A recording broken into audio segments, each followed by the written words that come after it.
Chapter 860. Putting aside the fact that Feng Zichen's reincarnation was cultivating hard in the ancient barons' mainland, many powerful beings in the 5 continents were almost done with their preparations as time passed. They were looking for the right time to reincarnate in the central god province.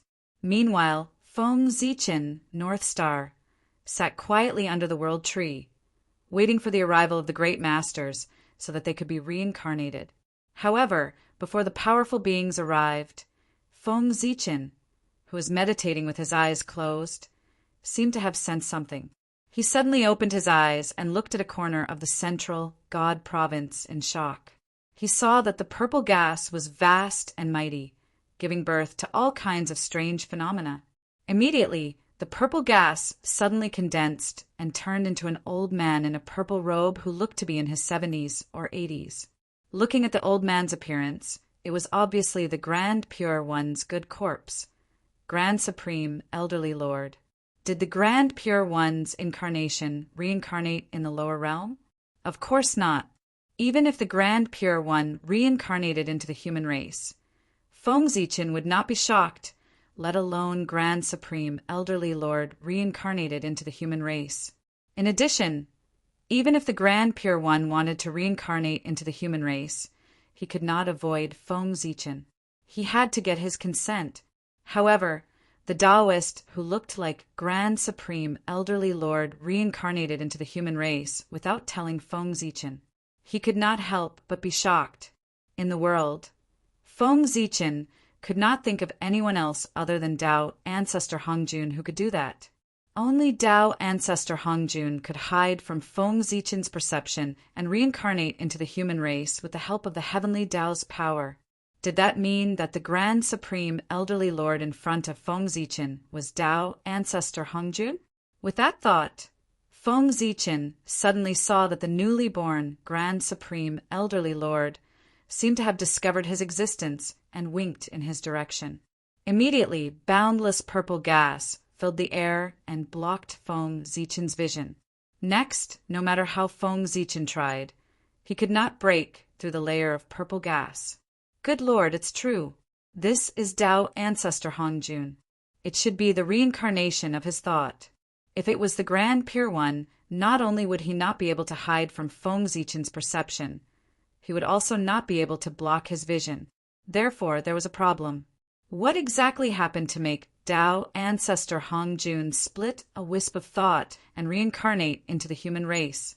Moreover, he did not use his own name, but used the name of the Grand Pure One to pretend to be his incarnation, the Grand Supreme Elder. Only Tao Ancestor Hongjun dared to do that. If it were anyone else, and you tried to pretend to be the Grand Pure One, the first person to find trouble with you would be the Heavenly Tao. How could he be the spokesperson of the Heavenly Tao? Next, the Grand Supreme Heavenly Tao could open a treasure that could open the heavens, could not be heaven opening the heavens. However, if the person who impersonated him was Tao Ancestor Hongjun, the Grand Pure One would not even dare to fart. In fact, he could not take the initiative to expose Tao Ancestor Hongjun's identity. He had to think of a way to hide it from the world so that the world would believe that Tao Ancestor Hongjun's Grand Supreme Elderly Lord was his incarnation. The Grand Pure One thought, I'm in a difficult situation. Just as Feng Zichen had guessed, the Grand Pure One, who was in the 8 Scenery Palace, had mixed feelings. How could he not know that Tao Ancestor Hongjun had impersonated him? In fact, he knew it earlier than Feng Zichen. That was because before Tao Ancestor Hongjun reincarnated, he had sealed his incarnation in the heavenly courts, Grand Supreme Elderly Lord, and brought him with him. That's right. Although the Grand Supreme Elderly Lord of the Central Continent was Tao Ancestor Hongjun, the real Grand Supreme Elderly Lord was brought along by him and moved with him. Moreover, Tao Ancestor Hongjun did not block Grand Supreme Elderly Lord's perception. Therefore, he could clearly sense everything that was happening in the outside world. In other words, everything that Tao Ancestor Hongjun experienced would become his experience. The Grand Pure One knew the purpose of Tao Ancestor Hongjun's actions. That was to make it convenient for Tao ancestor Hongjun to return the identity to Grand Supreme Elderly Lord after the matter was completed. At that time, Tao ancestor Hongjun would retreat after succeeding. The real Grand Supreme Elderly Lord could also replace the fake Grand Supreme Elderly Lord without leaving a trace. That way, no one would know. Tao ancestor Hongjun's actions were equivalent to telling the Grand Pure One that his identity could not be leaked. Otherwise, he would not have gone through so much trouble to impersonate Grand Supreme Elderly Lord. Master, you really know how to cause trouble for me. Now, I only hope that you don't offend a group of people and don't make the entire world your enemy. Otherwise, I'll be in trouble. In the 8 Scenery Palace, the Grand Pure One's face was filled with bitterness. He was helpless. This time he was destined to be the scapegoat for Tao ancestor Hongjun. Tao ancestor Hongjun had to use his name to do things. Clearly, what he wanted to do was not something glorious. If that was not the case, couldn't he just act in his own name? This matter was either disgusting or disgraceful. However, no matter what, the final outcome would definitely be offending someone. Yes, the one who offended was Grand Supreme Elderly Lord, not Tao ancestor Hongjun. If someone else had done this, the Grand Pure One would have long taught him a lesson. However, if this person was Tao ancestor Hongjun, he could only accept it and hope that Tao ancestor Hongjun would offend fewer people. Sigh, there was nothing he could do. Who asked him to be his master, and he was his disciple. Feng Zichen did not know how depressed the Grand Pure One was, but he was quite puzzled now. Why did Tao ancestor Hongjun reincarnate all of a sudden? Did he have some plans? Or did he feel that the human race was developing too quickly and was preparing to use this opportunity to suppress the human race? His thoughts were in a mess. Feng Zichen could not figure out Tao ancestor Hongjun's purpose.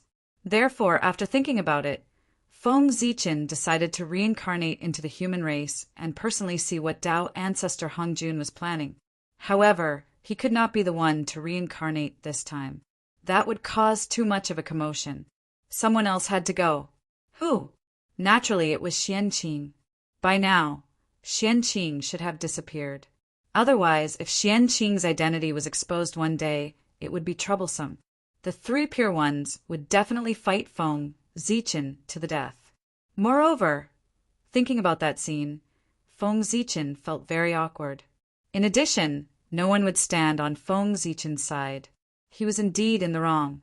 It was fine if he used his incarnation to acknowledge the 3 Pure Ones as his master, but after learning, he actually dared to become enemies with the 3 Pure Ones? This was deceiving his master and destroying his ancestors. No, this was worse than deceiving his master and destroying his ancestors, because Xianqing's identity had not been exposed yet. He was still a spy that Feng Zichen had placed beside the 3 Pure Ones. Was he playing a spy, or was he playing the 3 Pure Ones like fools? If the 3 Pure Ones knew that the disciple that they had painstakingly cultivated was their mortal enemy, Feng Zichen's incarnation, they would go crazy with anger. They would directly become the laughingstock of the 3 realms. If Feng Zichen was one of the 3 Pure Ones, he would be so ashamed that he would want to commit suicide. The 3 Pure Ones might not want to commit suicide, but they would definitely want to kill Feng Zichen, the kind that would not rest until one of them was dead. Therefore, in order to prevent this from happening, Feng Zichen had to take advantage of the fact that Xianqing's identity had not been exposed to completely eliminate this hidden danger. As for how to solve it, then he could only let Xianqing die. As long as Xianqing died, and it was the kind that could not be resurrected, then everything on him would vanish. The relationship between him and Feng Zichen would also be completely sealed and no one would know. Then, how would Xianqing die completely? That would be related to what he would do when he reincarnated into the human race. To be honest, Feng Zichen felt that he was wronged in this matter with Xianqing. He also did not want to play a spy. Back then, he let Xianqing become the disciple of the Shangqing saint because he felt that his future was uncertain. so he wanted to leave a way out for himself. If he was unfortunate enough to die in the calamity of the demon race's massacre, he could start over with Xian Qing's identity. At that time, Feng Zichen would never have thought that he would come to this step today and become mortal enemies with the three pure ones. The heavens took pity on him. His original intention was really just to leave a way out for himself. Only the heavens knew that after countless years, things would develop to this step. This was all caused by too many accidents, and it had nothing to do with Feng Zichen. In addition, although Xian Qing was prepared to become the disciple of the Shangqing saint, he had not gone yet, had he? It was the Shangqing saint who took the initiative to take him as his disciple. It was not Xian Qing who took the initiative. It was the Shangqing saint who took the initiative. He was passive. If there was someone to blame, it was the Shangqing saint's fault. In short, he was not wrong. It was all someone else's fault. Thinking of the scene when his identity was exposed in the future, Feng Zichen crazily pushed away the responsibility in his heart. On Penglai Island, Xian Qing, who was in seclusion, suddenly opened his eyes. Sigh, in the end, we still came to this step. However, it is indeed time to end things with the three pure ones. If we continue to drag things out, it will only make things worse. When my identity is exposed, it will be a catastrophe of the world. With a sigh, Xian Qing took a step out and left Penglai Island, rushing towards Golden Ao Island. With Xian Qing's understanding of the three pure ones, once they knew the truth of the matter, they would definitely not have the intention to destroy the world and rebuild the universe in their anger. At that time, the world would be reopened, and everything in the past would be buried. The dark history of the three pure ones would naturally become empty. As for the great mediums, after seeing the three pure ones destroying the world, they would forget their memories of Xian Qing. No, I almost forgot. Xian Qing had not reached the realm of primordial chaos, so if the world was destroyed, he would also die. The immortality of the great mediums depended on the world of primordial chaos. If the world of primordial chaos was destroyed, the great mediums would lose their support. If they died, they would really die and would not be resurrected. If the three pure ones were ruthless, they could definitely destroy Xian Qing completely at the cost of destroying the world. All traces of his existence would completely disappear, including everyone's memories of him. Only the existence of primordial chaos could vaguely remember that there was once a great medium called Xian Qing in the primordial chaos. Don't doubt that once Xian Qing's identity was exposed, the three pure ones would definitely be ruthless. The more they liked Xian Qing in the past, the more they hated him. There was nothing they could not do.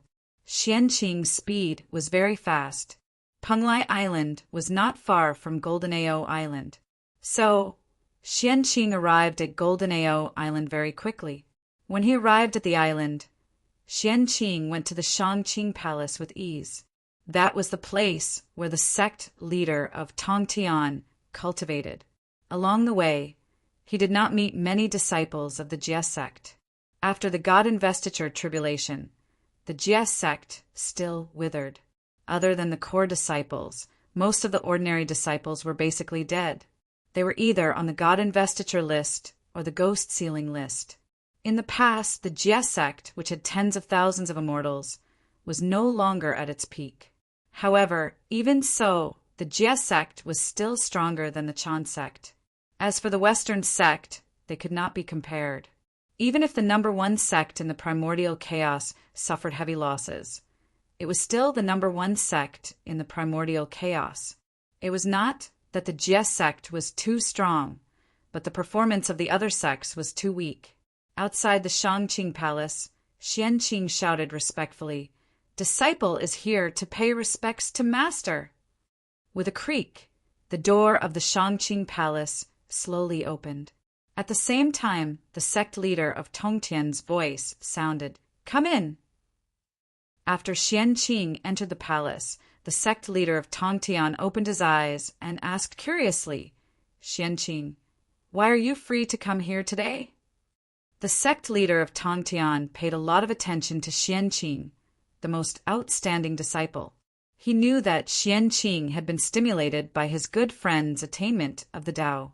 In recent years, Xianqing had been living in seclusion and working hard to cultivate so that he could reach the realm of the primordial chaos Daluo Jingxian as soon as possible. Since Xianqing was working so hard, the sect leader of Tongtian naturally could not say anything. He could only support Xianqing silently and occasionally explain the Tao of the primordial chaos to Xianqing. However, Xianqing did work hard. Although Xianqing's realm was still at the great completeness of the sage-to-be, his aura was more stable. He was not inferior to those great mediums at the peak. This meant that Xianqing had reached the extreme of the sage-to-be realm and could start to break through the realm of the primordial chaos Daluo Jingxian. Yes, after the sage-to-be, great completeness, Xianqing could break through and become the primordial chaos Daluo Jingxian. This was the real cultivation sequence. After the sage-to-be realm was the primordial chaos. There was no such thing as a half-step. When Xianqing's realm reached the great completeness, he could break through. The so-called half-step primordial chaos was the result of the failure of breaking through the sage-to-be great completeness to the primordial chaos. They were stronger than the sage-to-be great completeness, but weaker than the real primordial chaos. They were stuck in the middle. Therefore, they were called half-step primordial chaos. Half-step primordial chaos were all failures. As for those who succeeded, they directly attained the Tao and became the primordial chaos Daluo Jingxian. At this time, Xianqing had reached such a realm. The reason why he could cultivate so fast could only be said that the green lotus of creation was awesome. It was worthy of being the ultimate treasure of creation. The 24th grade green lotus of creation was the number one auxiliary ultimate treasure of the untainted land. Even the jade plate of creation could not compare with it. Xianqing sat cross-legged on the green lotus. His cultivation increased rapidly like a rocket. In just hundreds of thousands of years, he had reached the extreme of the sage-to-be realm. Xianqing bowed to the sect leader of Tongtian and said, "Master, I am going to reincarnate into the human tribe to practice my own path of great Tao. Therefore, I am here to report to you." Hearing this, the sect leader of Tongtian nodded and said, "That's right. Recently, many great superpowers are going to reincarnate into the human tribe to practice their own path of great Tao and find their own opportunities to attain the Tao. If you reincarnate at this time, you can discuss Tao with them. Maybe you can break through. P.S. Interspersing the two plots.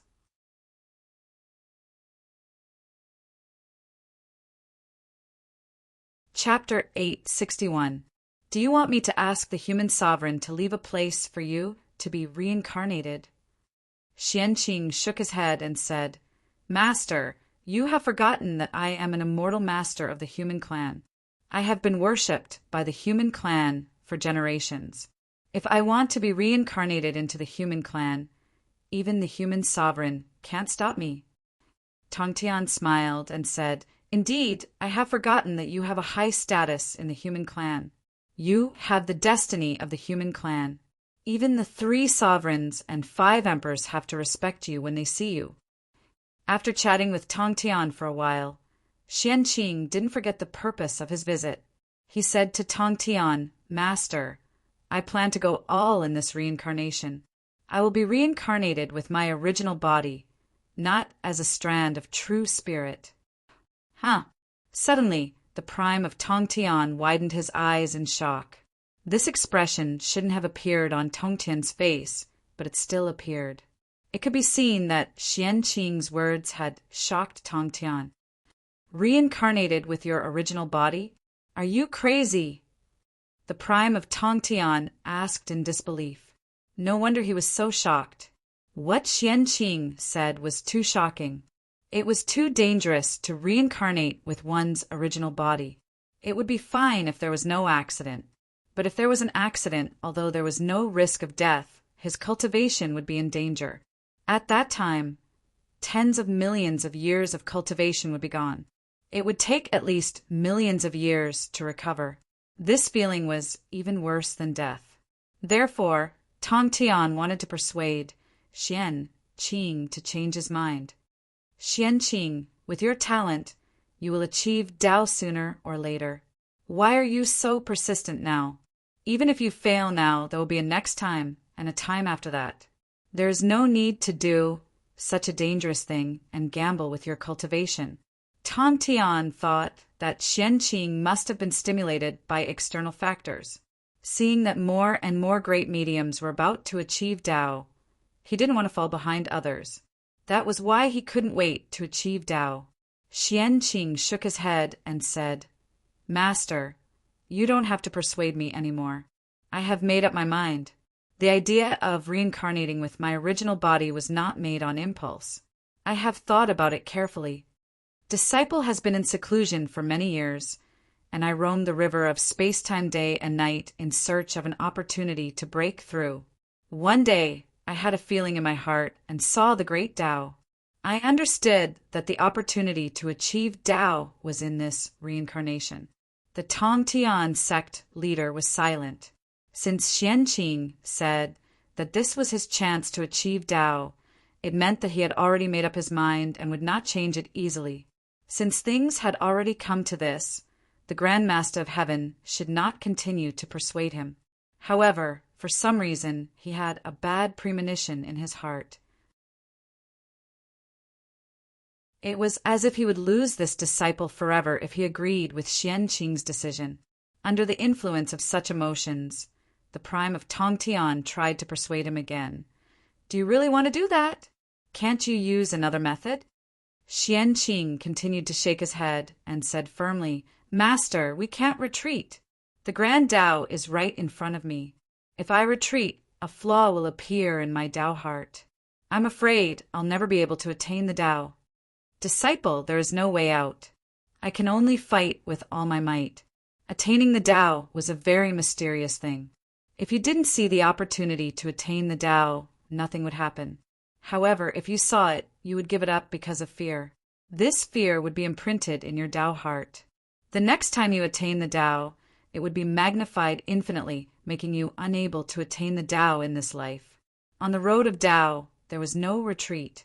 This was how it was. As soon as he said this, the Tongtian sect leader knew that he could not persuade him. He could only say, forget it. It's all up to you.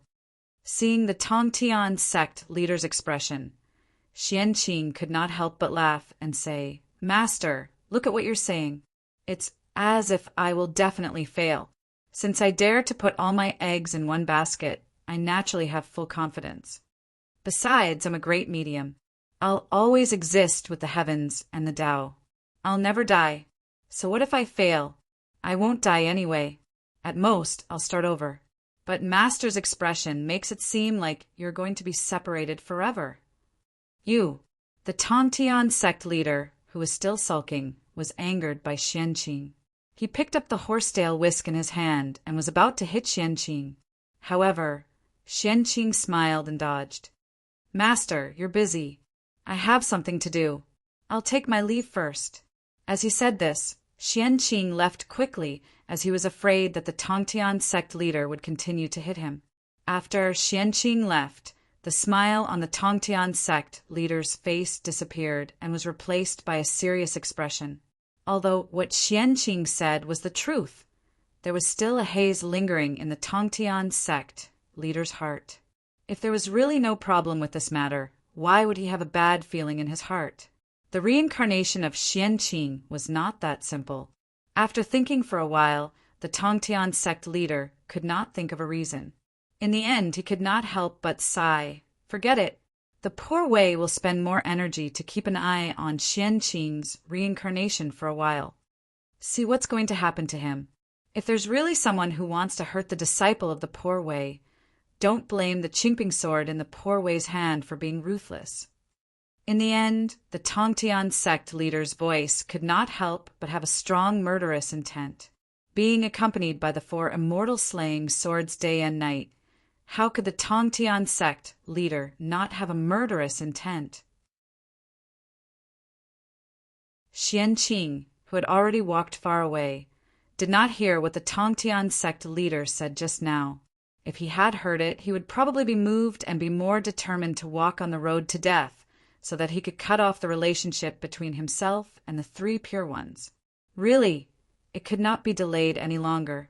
On the way, Xianqing did not notice the situation around him because he had something on his mind. He just kept walking forward until a gentle voice sounded, which woke him up. "Greetings, eldest senior brother." Xianqing looked up and found that the person who called him was the three pure ones. He was about to leave the island, and the three pure ones were about to enter the island. They bumped into each other. "Greetings, junior sisters." Xianqing nodded and greeted the three pure ones. He was about to leave, but at this moment he heard Yun Shao ask, "Are you leaving, eldest senior brother?" Xianqing nodded and replied, "Yes." He could not help but stop in his tracks, because he had just remembered something. After this reincarnation, he was destined not to come back. What would happen to the three immortal island? And what about those creatures in the East Sea who were under his protection? Thinking of this, Xianqing suddenly said to the three pure ones, "Junior sisters, can I ask you for a favor?" When the three cloud fairies heard that, they hurriedly replied seriously, "Of course. We owe senior brother a debt of gratitude. Senior brother's matters are our matters. Even if we have to risk our lives, we won't frown." These words made Xianqing a little embarrassed. He quickly said, "Junior sister, you're being too serious. What I want to ask for your help is not a big deal. I just want you to help me take care of the three immortal island and the creatures outside the island while I'm away." "Leave. How long will eldest senior brother be away? Do you need me to help you take care of the three immortal island?" Knowing that Xianqing was going to leave for a while, Yun Shao quickly asked, "How long would he be away?" Of course, he would never come back. Xianqing replied in his heart. However, he could think that way, but he could not say that out loud. Xianqing pretended to think for a while and said, "How long will he be away? It's hard to say. At least 100 years, or 1,000 years.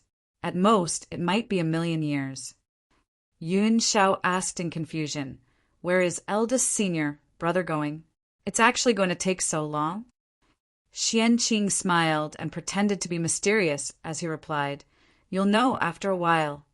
At this point, before Yin Shao could ask, Xianqing interrupted, "All right, don't ask about me. Let's talk about whether you agree to my request." Hearing this, the three pure ones hurriedly said, "Junior sister has no reason to refuse senior brother's request." That was an agreement. Although the three pure ones had not reached the realm of the Daluo Taoist priests, they were probably not far off, especially when the three of them worked together to set up the 9 Bends Yellow River Array. Even the Khanate Taoist priests would have to suffer. With the three sisters protecting the three immortal island, the safety of the East Sea living beings inside and outside the island was guaranteed. As for why he asked the three pure ones to take care of the three immortal island and not other junior brothers and sisters, such as Duobao, of course, it was not because the three pure ones were good-looking, but because they were born and raised in the East Sea like Xianqing. With this karma, they would treat the living beings near the three immortal island more attentively. It was because they had the same interests. No matter how deep their relationship was, there would be a day when they were indifferent. Only benefits could last forever. If they asked other junior brothers for help, it would be fine if Xianqing did not show up for 1,000 or 10,000 years. However, if this time was extended to 1,000,000 or 10,000,000 years, and Xianqing did not show up for a long time, no matter how great their relationship was, it would be over. As such, they would abandon these living beings in the East Sea sooner or later if they had no interest in them. However, the three pure ones were different. The East Sea was their natural base, and these living beings in the East Sea would become their subordinates. Therefore, they would be more attentive to the living beings in the East Sea and would not become estranged because of the passage of time. After all, the living beings near the three immortal island had worshipped Xianqing for tens of millions of years. With this relationship, even if Xianqing left, he would leave a way out for them. In this way, their acquaintance was not in vain. In that case, I'll thank you in advance, junior sisters. Xianqing nodded and thanked the three purities before taking his leave. Just as Xianqing was preparing to arrange the reincarnation matters, some of the great mediums were already fully prepared. They separated a strand of divine sense and set off to the central divine prefecture to meet the human emperor and obtain the qualifications to reincarnate from him. This was not difficult. The purpose of doing this was just to tell the human emperor that they were ready to reincarnate and not to treat them as stowaways and kill them. At the same time, it was also to let the human emperor know who had reincarnated into the human race. It was to prevent them from being accidentally injured when cleaning up later. Those who had greeted the human emperor would naturally have no problem reincarnating. However, those who did not greet the human emperor but secretly reincarnated should not blame the human emperor for being ruthless.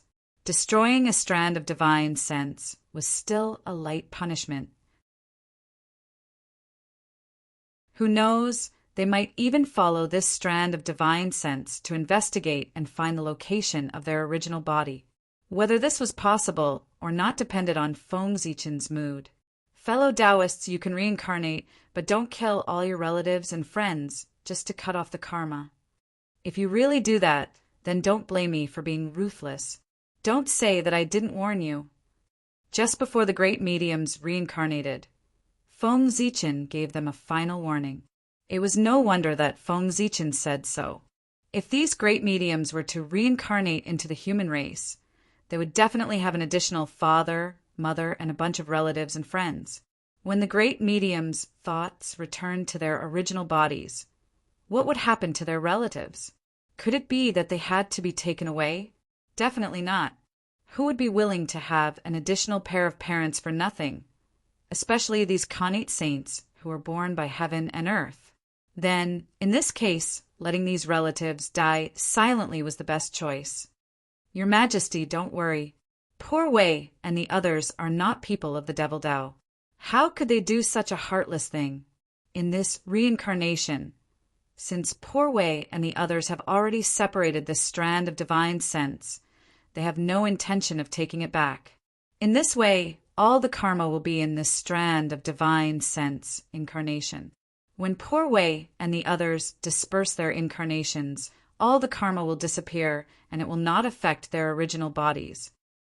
A Taoist said loudly. Hearing this, Feng Zichen nodded and agreed with him. If the divine sense did not return to the original body, then all the experiences and karma in this life would have nothing to do with the original body. Naturally, there would be no more scruples. The so-called parents were the incarnation's parents. What did it have to do with the original body? Glancing at everyone, Feng Zichen said, "Since you all know what to do, I won't say anything else. Fellow Taoists, please do as you please." After saying that, Feng Zichen slashed down with his sword and opened up a huge reincarnation passage in the void. Entering it, one could be reincarnated as a human. As for when to enter, Feng Zichen did not care or ask. It was all up to the powerful cultivators. On the ground, many powerful cultivators were preparing to reincarnate into the human race. It was very lively and the underground was not calm either. First, a huge spatial fluctuation suddenly appeared in the reincarnation hall, alarming the entire three realms and attracting the attention of many powerful cultivators. Unfortunately, before these powerful cultivators discovered anything, Goddess Hoodoo had already activated the 6 paths of reincarnation disc and used the power of reincarnation to envelop the netherworld, sealing it completely so that outsiders could not see anything. However, although they could not see what was happening in the netherworld, everyone could roughly guess. Who else in the primordial world could create such a strong spatial fluctuation other than space ancestral Magus Dijiang? Thinking back to the origin of heaven and earth that fell from the boundless starry sky before Ziwei the Great sealed it, it was not difficult to guess that it was most likely the return of ancestral Magus Dijiang. The 12 ancestral Magi palaces had suppressed the primordial world for many years and had accumulated a lot of power for the return of the ancestral Magus. In addition to the origin of heaven and earth left behind by Ziwe the Great, it would not be difficult for Goddess Hutu to revive ancestral Magus Dijong. P.S. Rich woman, where are you? I don't want to work hard anymore.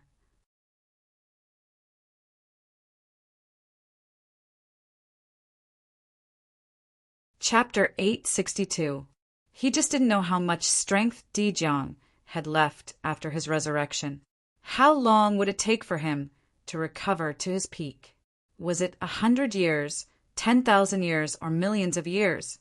Also, since Dijong had returned, would his old enemy, Dijun, return be far away?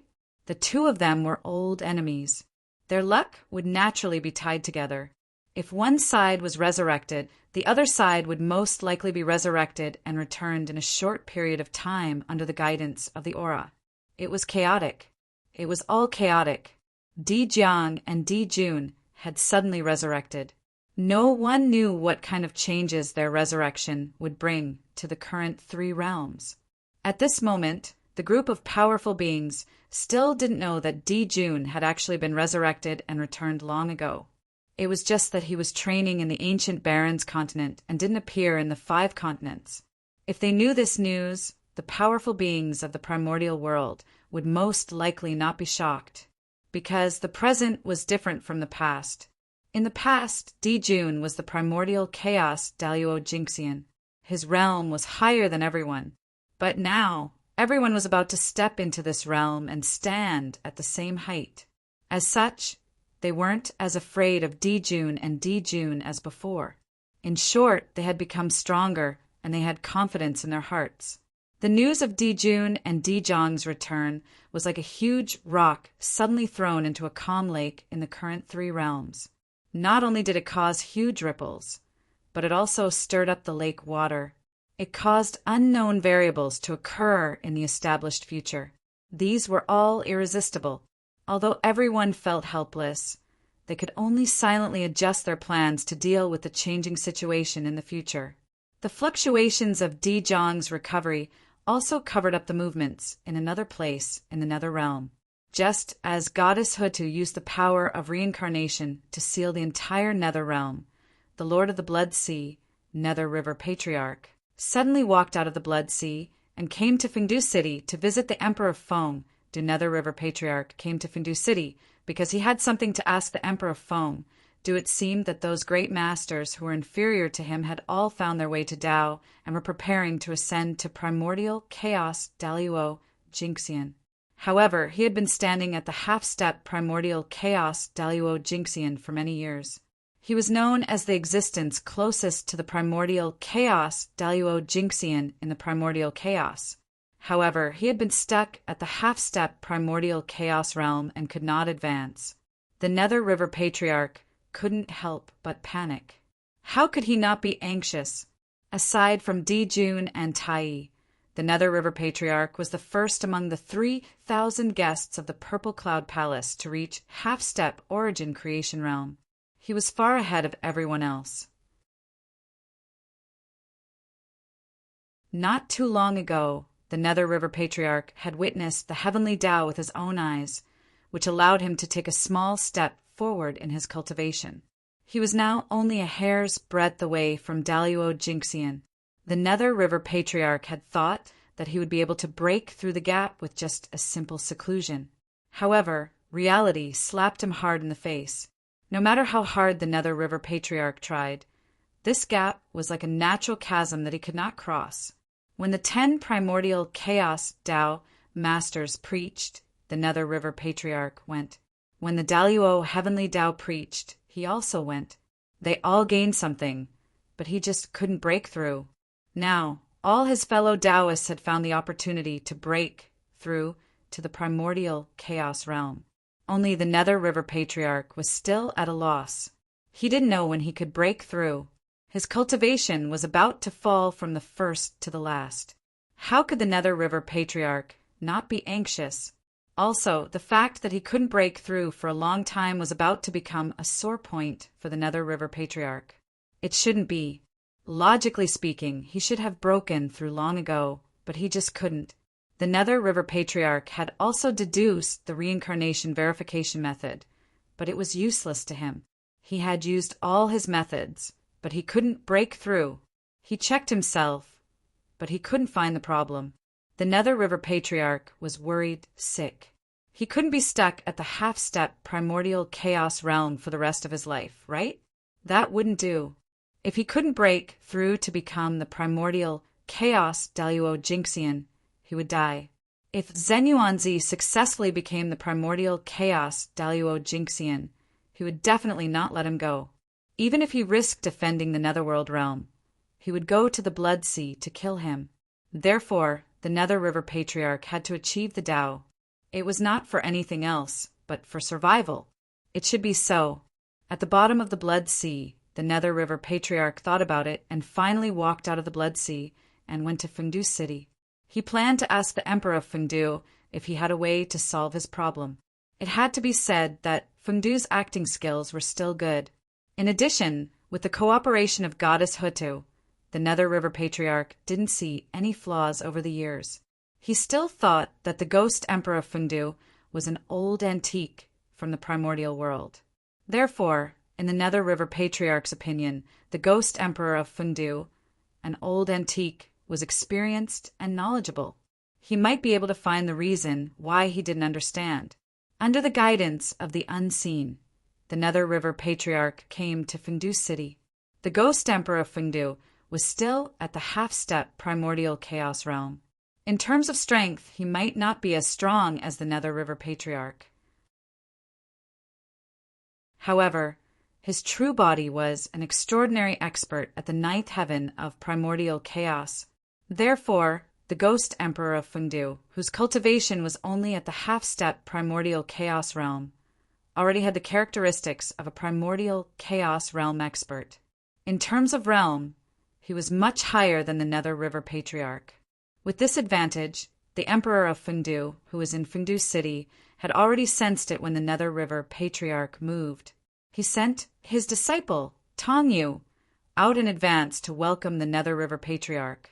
Netherworld Hierarch, Master has been waiting for you in the Netherworld Hall for a long time. When the Nether River Patriarch approached Fengdu City, Tongyu took the initiative to say. The Nether River Patriarch was shocked when he heard that. He came to Fengdu City on the spur of the moment without any warning. Even so, the Ghost Emperor of Fengdu was still able to calculate his itinerary. This cultivation was truly astonishing. It was definitely not something an ordinary primordial chaos Daluo Jinxian could do. The Nether River Patriarch was confident that even a saint would find it difficult to calculate his itinerary. However, the Ghost Emperor of Fengdu could calculate it. This was very shocking. Although this did not mean that he was stronger than a saint, it was enough to prove that in some aspects, the Ghost Emperor of Fengdu was better than a saint. Thinking of this, the Nether River Patriarch could not help but be more certain that the Emperor of Fengdu was definitely the incarnation of a senior expert. At the same time, he was more confident about the result of this trip. Perhaps the Emperor of Fengdu could really solve the doubts in his heart. At this point, the Nether River Patriarch calmed down. He looked at Tongyu and said unhurriedly, "You are Tongyu? Fellow Taoist Fengdu's new disciple?" Tongyu was not afraid of being stared at by the Nether River Patriarch. He replied respectfully, "Yes, I am." Seeing that Tongyu's expression did not change under his gaze, the Nether River Patriarch's eyes could not help but reveal a hint of admiration. Not bad, not bad. As expected of fellow Taoist Fengdu's disciple. Just this courage has already surpassed many living beings in the three realms. Who was the Nether River Patriarch? He was an innate saint born from the killing intent of heaven and earth. He cultivated the innate Tao of slaughter. His eyes contained boundless killing intent. There were images of mountains of corpses and seas of blood, blood floating in the air, and the corpses of gods and demons lying on the ground. Ordinary Taoist priests would tremble in fear if they were stared at by him. However, Tong Yu's expression did not change. It was clear that he was extraordinary. You are the first innate god and demon born from the ghost Tao. If there are no accidents, it will not be difficult for you to become a great divinity in the future. It is also not impossible for you to strive for the supreme, primordial chaos Tao realm. After praising Tong Yu, the Nether River Patriarch took out a blood-colored lotus seed and handed it to Tong Yu. The sea of blood is so filthy that it is difficult to breed treasures. Therefore, I don't have anything good in my hands. Only this red lotus seed can be taken out. I will give you one as a meeting gift. Although Tong Yu was born later and was a living being of the three realms, he was also a person who was well-read. Therefore, he was not unfamiliar with the few precious treasures of the Nether Realm. In the Nether Realm, apart from the Chaos Supreme Treasure, the 6 Paths of Reincarnation Disc, the most precious treasures were the 4 great spiritual treasures in the Nether River Patriarch's hands. They were the Supreme Grade Khanate Merit Numinous Treasure, the Northern Mystic Origin Water Control Flag, the 12th Rank Red Lotus of Hellfire, and the 2 Khanate Killing Swords, Yuantu and Abi. In the Emperor of Fengdu's handwriting, he held the 12th Rank Red Lotus of Hellfire in high esteem. It was said that its power was comparable to Khanate Absolute Treasures, and was a rare treasure in the world. Therefore, Tong Yu, who had read the Emperor of Fengdu's handwriting, was very familiar with the 12th Rank Red Lotus of Hellfire, even though he had never seen it. The red lotus seed was the seed of the red lotus of Hellfire. It was divided into the first, second, and third generations, corresponding to the superior grade, medial grade, and inferior grade Khanate spiritual treasures. Tong Yu identified it with a method written by the Emperor of Fengdu, and found that the lotus seed given by the Nether River Patriarch was the first generation lotus seed. In other words, if the red lotus seed was nurtured properly, it would at least be a superior grade Khanate spiritual treasure. It was even possible for it to be a supreme grade Khanate spiritual treasure. What was a great gift? This was it. The Nether River Patriarch was indeed the richest person in the Nether Realm. It was hard to refuse such a great gift. Tong Yu also knew that a big shot like the Nether River Patriarch would not go back on his words. If he said that he would give the red lotus seed, then he would definitely give it away. Therefore, Tong Yu did not pretend to refuse. He accepted the red lotus seed and thanked the Nether River Patriarch. "Thank you for the gift, martial uncle." At this time, the Nether River Patriarch laughed. "Haha, the poor Wei likes you more and more. You are much better than those idiots from the Ashura tribe. It's also because you have already taken fellow Taoist Fengdu as your master. Otherwise, I would have snatched you over to be my disciple." At this point, the Nether River Patriarch could not help but complain. "It's also the poor Wei's luck has been bad recently. There are Khanate god-fiends being born everywhere in the 3 realms. Only my blood, see, has not shown any signs of activity. It's really infuriating." With that, the Nether River Patriarch shook his head and followed Tong Yu into Fengdu City to meet the Emperor of Fengdu at the Nether Hall. Nether Hall! If the Hall of Reincarnation was the sacred ground of the Nether Realm, the Nether Hall was the center of power in the Nether Realm. It was named after the Nether Hall, which showed its status. After leading the Nether River Patriarch to the Nether Hall, Tong Yu consciously retreated. The Nether River Patriarch, on the other hand, stepped into the Nether Hall alone. Looking at the Nether River Patriarch who stepped into the hall, the Emperor of Fengdu smiled and said, "Fellow Taoist Nether River, why do you have time to come to the poor Wei's place?" Hearing that, the Nether River Patriarch smiled bitterly and said, "Fellow Taoist Fengdu, why do you ask when you already know the answer? The matter of achieving the Tao is really difficult for the poor Wei." The Nether River Patriarch did not hide his purpose, since he had a favor to ask. He directly stated his purpose of coming.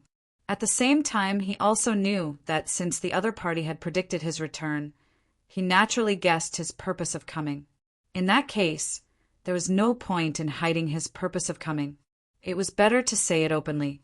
Hearing the Nether River Patriarch's words, the Emperor of Feng Du immediately fell silent. It was not that he did not know the crux of the Nether River Patriarch's problem. On the contrary, it was because he knew the crux of the Nether River Patriarch's inability to achieve the Tao that he could not say it. It was not that the Nether River Patriarch could not achieve the Tao, but that he had missed the opportunity to achieve the Tao. At the end of the Primeval Age, before the 5 continents were established, the Primeval Age had 2 earth-shattering battles with the Chaos Demon Gods in the Primeval Age. Nearly 20 Chaos Demon Gods were involved in this. And these 2 battles with the Chaos Demon Gods were the opportunities for the Nether River Patriarch to achieve the Primeval Age of Chaos Daluo Jinxian. However, he did not realize it himself, so he missed 2 opportunities in a row. That was why he could not achieve the Tao. How could the 3rd opportunity to achieve the Tao be so easy to wait? As for why the Emperor of Feng Du did not remind the Nether River Patriarch at that time, it was not that he had a problem with the Nether River Patriarch, but he did not realize it at that time. It was only when he saw that the Nether River Patriarch could not achieve the Tao that he figured it out. Seeing the hesitation on the Emperor of Feng Du's face, the Nether River Patriarch immediately guessed that he indeed knew the reason, but he could not say it out loud. Taking a deep breath, the Nether River Patriarch bowed to the Emperor of Feng Du and said somewhat pleadingly, "Fellow Taoist, please tell me the reason why the poor Wei could not achieve the Tao." Sigh. The Emperor of Feng Du sighed and said slowly, "The poor Wei has known you for many years. Seeing that you are stuck at the last half step, I am also very anxious for you. So, in recent years, the poor Wei has been thinking, fellow Taoist, your realm is already enough, but why can't you achieve the Tao? I've thought about it for a long time and finally figured out some ideas." Hearing this, although the Nether River Patriarch was excited, he still held back and did not speak. He patiently waited for the Emperor of Feng Du to say the reason. However, at this moment, the Emperor of Feng Du suddenly asked him, "Fellow Taoist, do you still remember the 2 battles with the Chaos Demon Gods?" The Nether River Patriarch was stunned. Although he did not know what this question had to do with his Tao, he still replied, "Of course I remember. In the battle in the chaos beyond the heavens, the poor Wei was able to glimpse the heavenly Tao, and his cultivation improved greatly. The battle in the wilderness officially confirmed the current situation of the 3 realms. These were earth-shattering events that could not be forgotten even if he wanted to." Of course, the Nether River Patriarch remembered. Sigh. After a long sigh, the Emperor of Feng Du said helplessly, "Fellow Taoist Nether River, these 2 battles were your opportunity to achieve the Tao, but you missed them one by one." As soon as Feng Du said that, not only did Patriarch Nether River not feel relieved, but he became even more confused. Why did his opportunity to achieve the Tao should be in these 2 battles with the Chaos Demon Gods? He did not feel anything at all. The Nether River Patriarch could not help but ask, "Fellow Taoist, what do you mean? Could it be that the poor Wei's delay in achieving the Tao is related to these 2 battles?"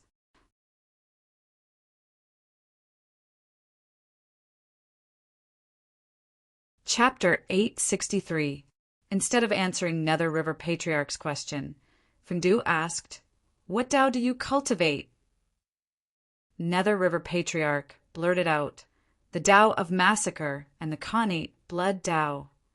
Nodding, Emperor Feng Du replied, "How about these 2 great Taos?" This time, Nether River Patriarch thought for a while before replying, "The Tao of Massacre is unparalleled. In terms of lethality, it should be in the top 3 in the primordial world. That's why the Tao of Massacre harms the harmony of heaven and earth and is difficult to achieve. The Khanate Blood Tao uses blood to trace back to the beginning of all living beings. Comprehending the true drop of life can also transform all living beings with blood. It's also the most superior great Tao in the primordial world and is difficult to cultivate." Fengdu Ghost Emperor agreed. Yes, both the Tao of Massacre and the Khanate Blood Tao are top-notch great Taos in the primordial world with unparalleled power. Once they achieve Tao, they will definitely bring you an unimaginable transformation. However, as you said, these two great Taos are too harmful to the harmony of heaven and earth. Therefore, the heavenly Tao doesn't want anyone to achieve this Tao, which makes the conditions for achieving Tao extremely harsh. Speaking of this, Fengdu Ghost Emperor suddenly stood up and looked at Nether River Patriarch, saying in a deep voice, according to the results of the Poor Way's many years of deduction, those who cultivate the Tao of Massacre have to kill a primordial chaos Daluo Jinxian to achieve Tao. Similarly, those who cultivate the Khanate Blood Tao have to devour the blood of a primordial chaos Daluo Jinxian to achieve Tao. In this case, do you understand why I said that the two battles with the Chaos Fiend God were your opportunities to attain the Tao, fellow Taoist? Emperor Fengdu's words were like a bolt from the blue, exploding in Nether River Patriarch's heart, making him speechless for a long time. It was indeed too shocking. Nether River Patriarch had never thought that the two Khanate Taos he cultivated were so difficult to achieve. If he had known this, he would have still chosen to cultivate the Khanate Blood Tao and the Tao of Massacre. Don't ask why, because they were too strong. After a while, Nether River Patriarch smiled bitterly and said, I see. No wonder you said that the two battles were my opportunities to achieve Tao. Yes, it was an opportunity to attain the Tao. It was also an opportunity to pick up scraps. At that time, nearly 20 Chaos Fiend gods had been beaten to the brink of death by a group of primordial chaos experts of the untainted land. As long as the Nether River Patriarch had hardened his heart and seized the opportunity to give the Chaos Demon God a final blow at all costs, he would have attained Tao by now and would not be stuck at half-step primordial chaos like he was now. After an unknown period of time, the Nether River Patriarch suddenly said in a daze, Fellow Taoist, do you think the Poor Way still has a chance of attaining Tao? At this moment, the old master, Nether River, was truly in despair. He felt that the future was bleak, without a single bit of light in sight. The Nether River Patriarch was confident that he could defeat a primordial Daluo Jinxian, but he could not kill a primordial Daluo Jinxian. It was not that easy to kill a primordial chaos expert. Even if he fought at all costs, he could only determine victory and defeat, not life and death. Not to mention primordial Daluo Jinxian, the Nether River Patriarch might not even be able to kill a primordial chaos expert of the same level. The higher the level, the harder it was to kill. That was true. The Emperor of Fengdu was speechless as he looked at the despairing Nether River Patriarch. No one had missed two opportunities to attain Tao in a row. According to the Nether River Patriarch's situation, it was indeed very difficult for him to attain Tao. After all, the previous two situations were extremely rare. It would be very difficult for it to happen a third time. How could there be so many Chaos Fiend gods lying down for the Nether River Patriarch to kill? The Emperor of Fengdu opened his mouth and wanted to comfort the Nether River Patriarch. However, he did not know what to say and could only turn into endless silence. Silence. A long silence. Just as the Nether River Patriarch's heart was gradually dying, the Ghost Emperor of Fengdu's heart suddenly thumped like never before. At the same time, scenes of the future appeared in the Emperor of Fengdu's mind one after another. It was an extremely tragic battle, and the location of the battle was in the Nether Realm. At some point in time, large patches of brilliant golden light suddenly appeared in the dark Nether Realm. The golden light was peaceful and domineering. Wherever it passed, all living beings that were illuminated by it, no matter what kind of expression they had before, would have a peaceful expression afterwards. Although this golden light had never appeared in the primordial chaos, the Ghost Emperor of Fengdu recognized its origin at first glance. It was the light of Buddha, the purest light of Buddha. Why would the light of Buddha appear in the Nether Realm?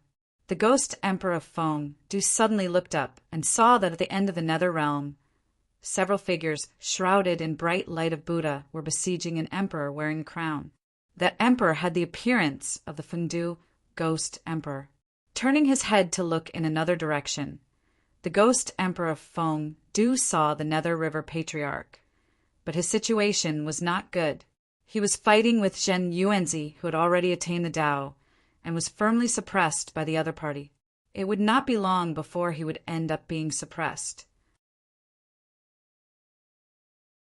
As he continued to observe the battlefield, the ghost emperor of Feng Du realized that almost all the Netherrealm experts were targeted. Wait, no, not all of them. Goddess Hutu and Ancestral, which Xianming, were not there.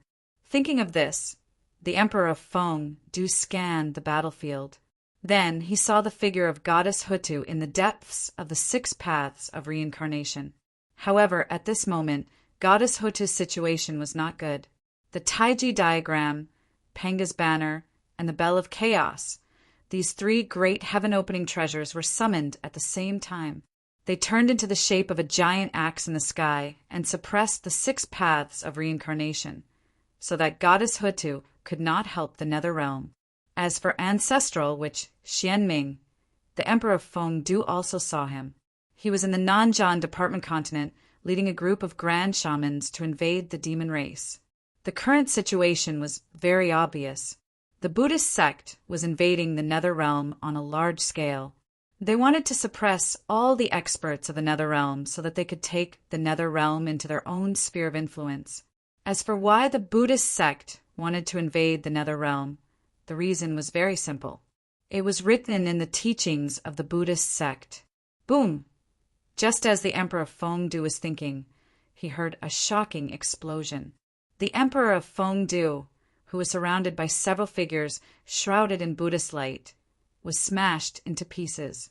At the same time, with the death of the ghost emperor of Feng Du, all the images shattered. Humph! Suddenly coming back to his senses, the emperor of Feng Du's expression was very ugly. That's right. Anyone who knew that they were besieged to death would be in a bad mood.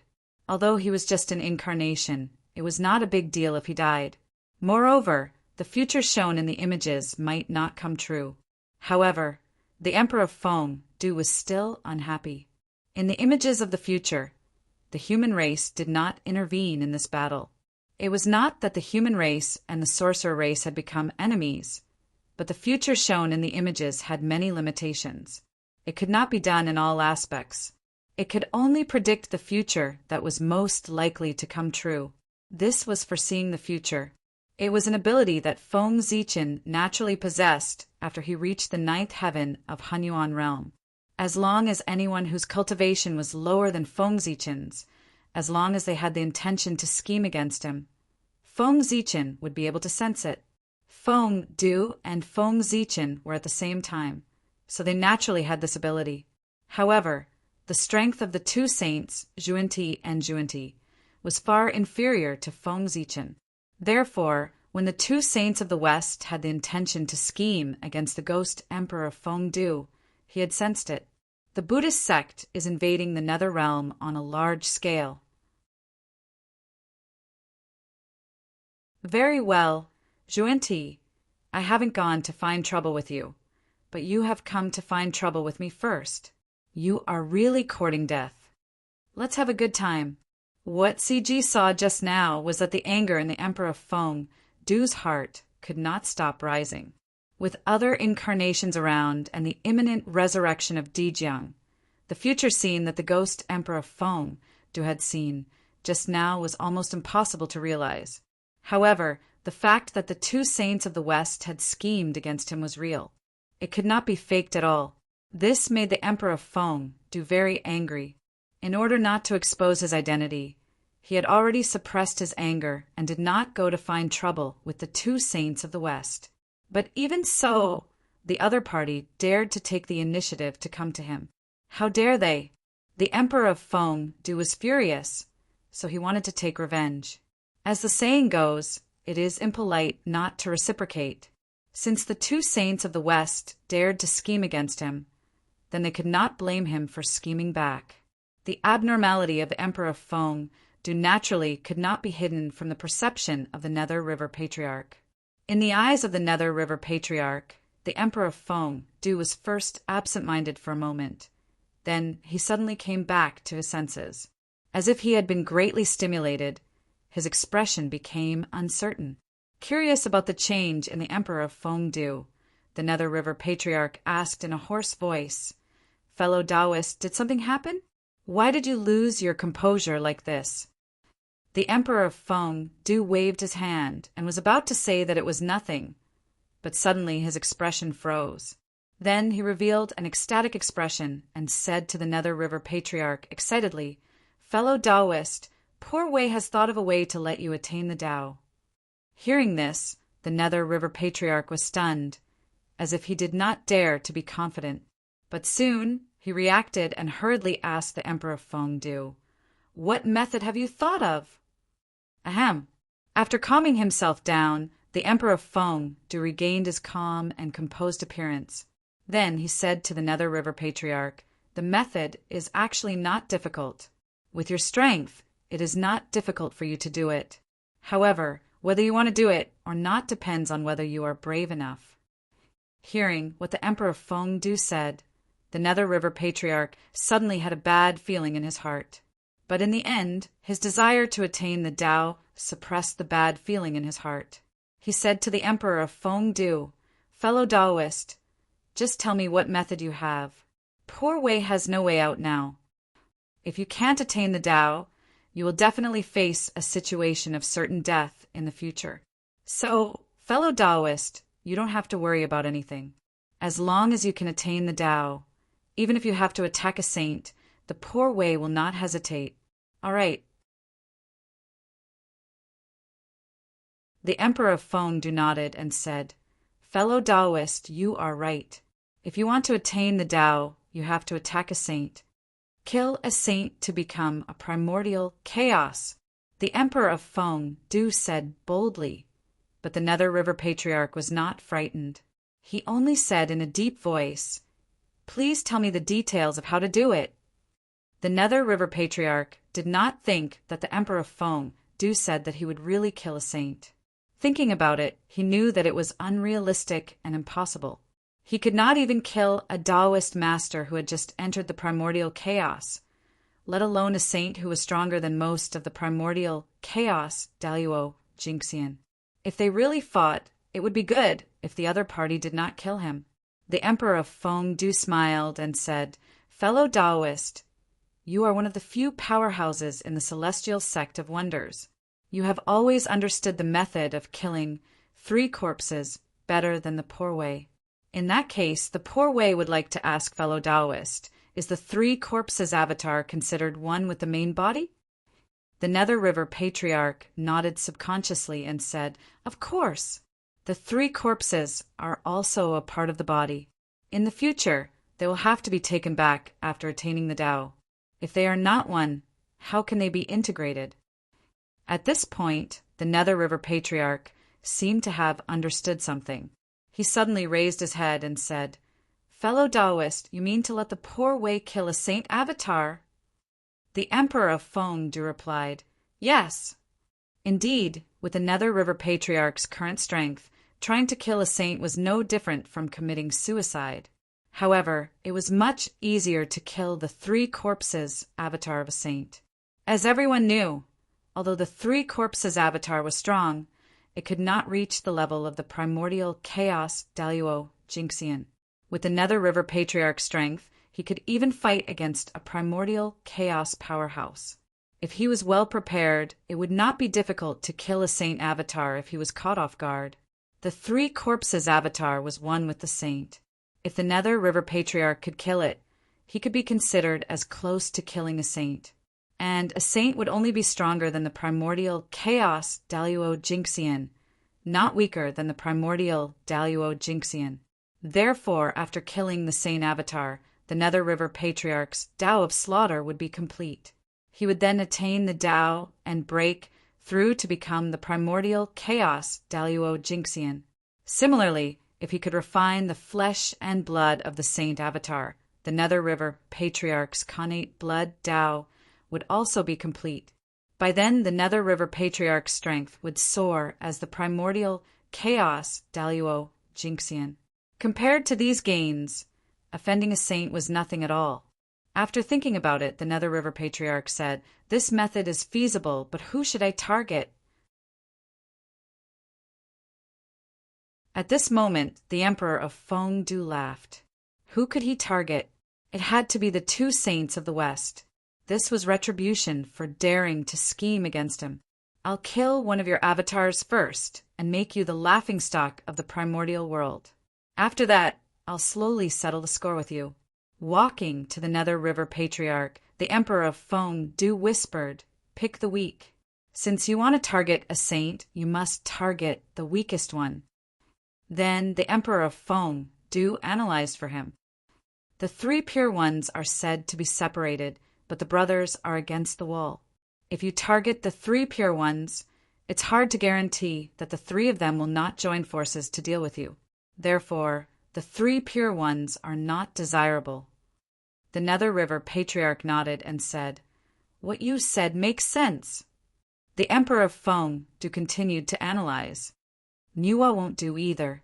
She seems to be alone, but she has the entire human race as her backing. If they really fight, the three pure ones may not be her match.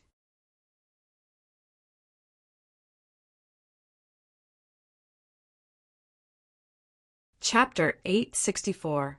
Therefore, the only target you can choose to attack is Saint Juan-Ti. Firstly, although the two sages of the West seem powerful, they're not on the same side as us Panga gods. They are rootless duckweeds in the primordial world and are not accepted by everyone. Even if they suffer losses, no one will stand up for them. Secondly, Saint Juan-Ti is the weakest. Only by attacking him will you have a higher chance of success. Thirdly, which is also the most important point, among the 6 sages, only Saint Juan-Ti's incarnation often appears in the 3 realms. The incarnations of the other sages rarely appear. If you want to attack, you can only find Saint Juan-Ti's incarnation. After listening to the Emperor of Fengdu's analysis, Patriarch Mingi felt that it was quite reasonable. You are right. The 2 sages of the West, as the descendants of the chaos demon god, not only appeared in the primordial world openly, but they also stole the position of sages. It is really hateful. If I can find a chance to kill one of their incarnations and make the West lose face, even if I can't achieve Tao, I can at least vent my anger. Patriarch Mingi was also very dissatisfied with the 2 sages of the West. After all, he was an innate saint born from Panga's filthy blood. Although he was not an authentic Pango, he still had Panga's bloodline. He was innately disgusted with the descendants of the chaos demon god. Patriarch Mingi, who did not like the 2 sages of the West, was even more displeased after learning about their identities. That was to say, he was not strong enough. Otherwise, he would have killed his way to Mount Meru in the West. Patriarch Min was also an impatient person. After he made up his mind, he wanted to leave right away. "Thank you for clearing my doubts, brother.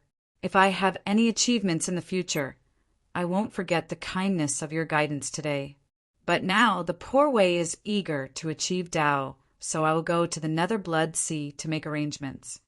Coincidentally, the Nether Blood Sea is not far from the West. When the poor Wei finds a place, I will lure the incarnation of ancestor Juan-Ti here and kill him with the Blood Sea.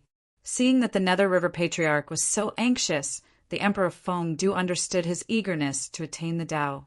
However, he still advised, "Fellow Nether River Patriarch, you are too anxious.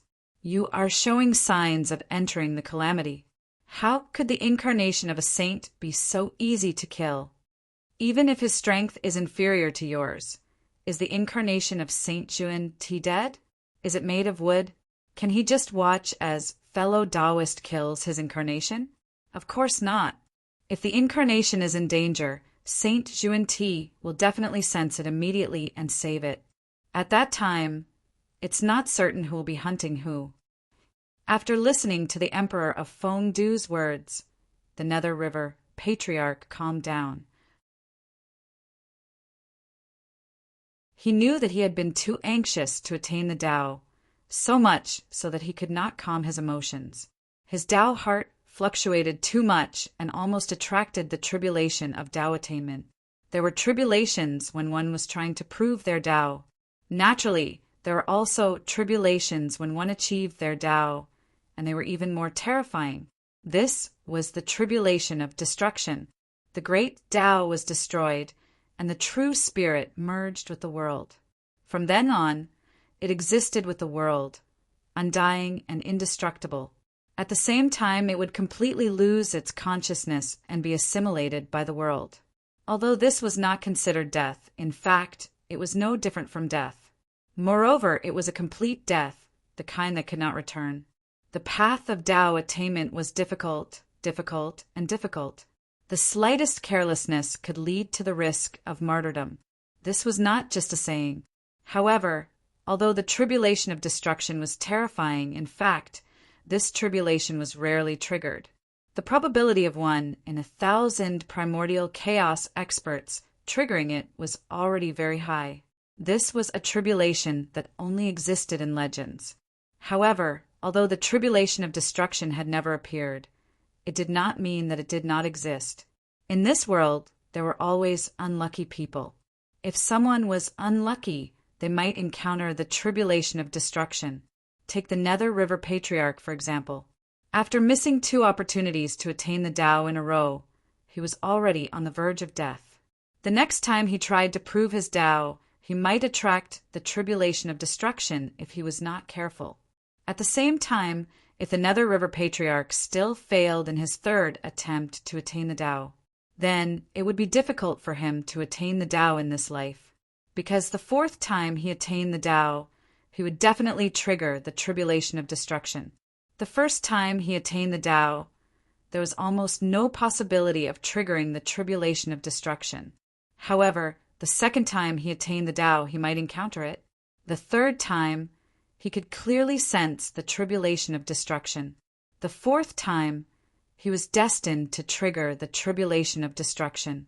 The more times he failed to attain the Tao, the greater the possibility of triggering the tribulation of destruction. The Nether River Patriarch really had no way out. If he could not attain the Tao this time, he would not be able to attain the Tao in this life. Therefore, he was abnormally anxious. However, it was also because of this that he should be calmer. Every time there was a major event, he needed to be calm. After calming down, the Nether River Patriarch thanked the Emperor of Fengdu. "Thank you for the reminder, Taoist brother. It was the poor Wei who lost her composure. But how should we deal with Saint Juanti? The poor Wei is no match for him at all. Moreover, among the people the poor Wei knows, the only one who can stop Saint Juanti is Goddess Hutu. It seems that I have to ask Goddess Hutu for help. I just don't know if she is willing to help." Thinking of Saint Juanti, the Nether River Patriarch felt a headache because he was really no match for him. If not for the Netherworld Blood Sea, he would have been killed in a single blow. Hearing that the Nether River Patriarch wanted to ask Goddess Hutu for help, the Emperor of Fengdu could not help but shake his head. If the Nether River Patriarch really gave up his pride and asked Goddess Hutu for help, Goddess Hutu would most likely agree. However, it was definitely not now. At the moment, Dijiang had just returned, and Goddess Hutu's main energy had to be placed on him. Only after Dijiang's strength recovered would he be able to help the Nether River Patriarch. However, that would be many years later. The Nether River Patriarch might not be able to wait. Moreover, when that time came, he might not need Goddess Hutu's help. With a mysterious smile, the Emperor of Fengdu said, "Fellow Taoist Nether River, don't be impatient. The poor Wei predicted that within 10,000 years there will be an unprecedented change in the Western sect. At that time your chance will come." The Nether River Patriarch was puzzled and asked, "What change?" The Emperor of Fengdu shook his head and said, "The secrets of heaven cannot be revealed." While the Nether River Patriarch and the Emperor of Fengdu were discussing, the Central Divine Prefecture of the 5 great continents welcomed an unprecedented change. It was the reincarnation of a great divine power that had descended. Boom, boom, boom.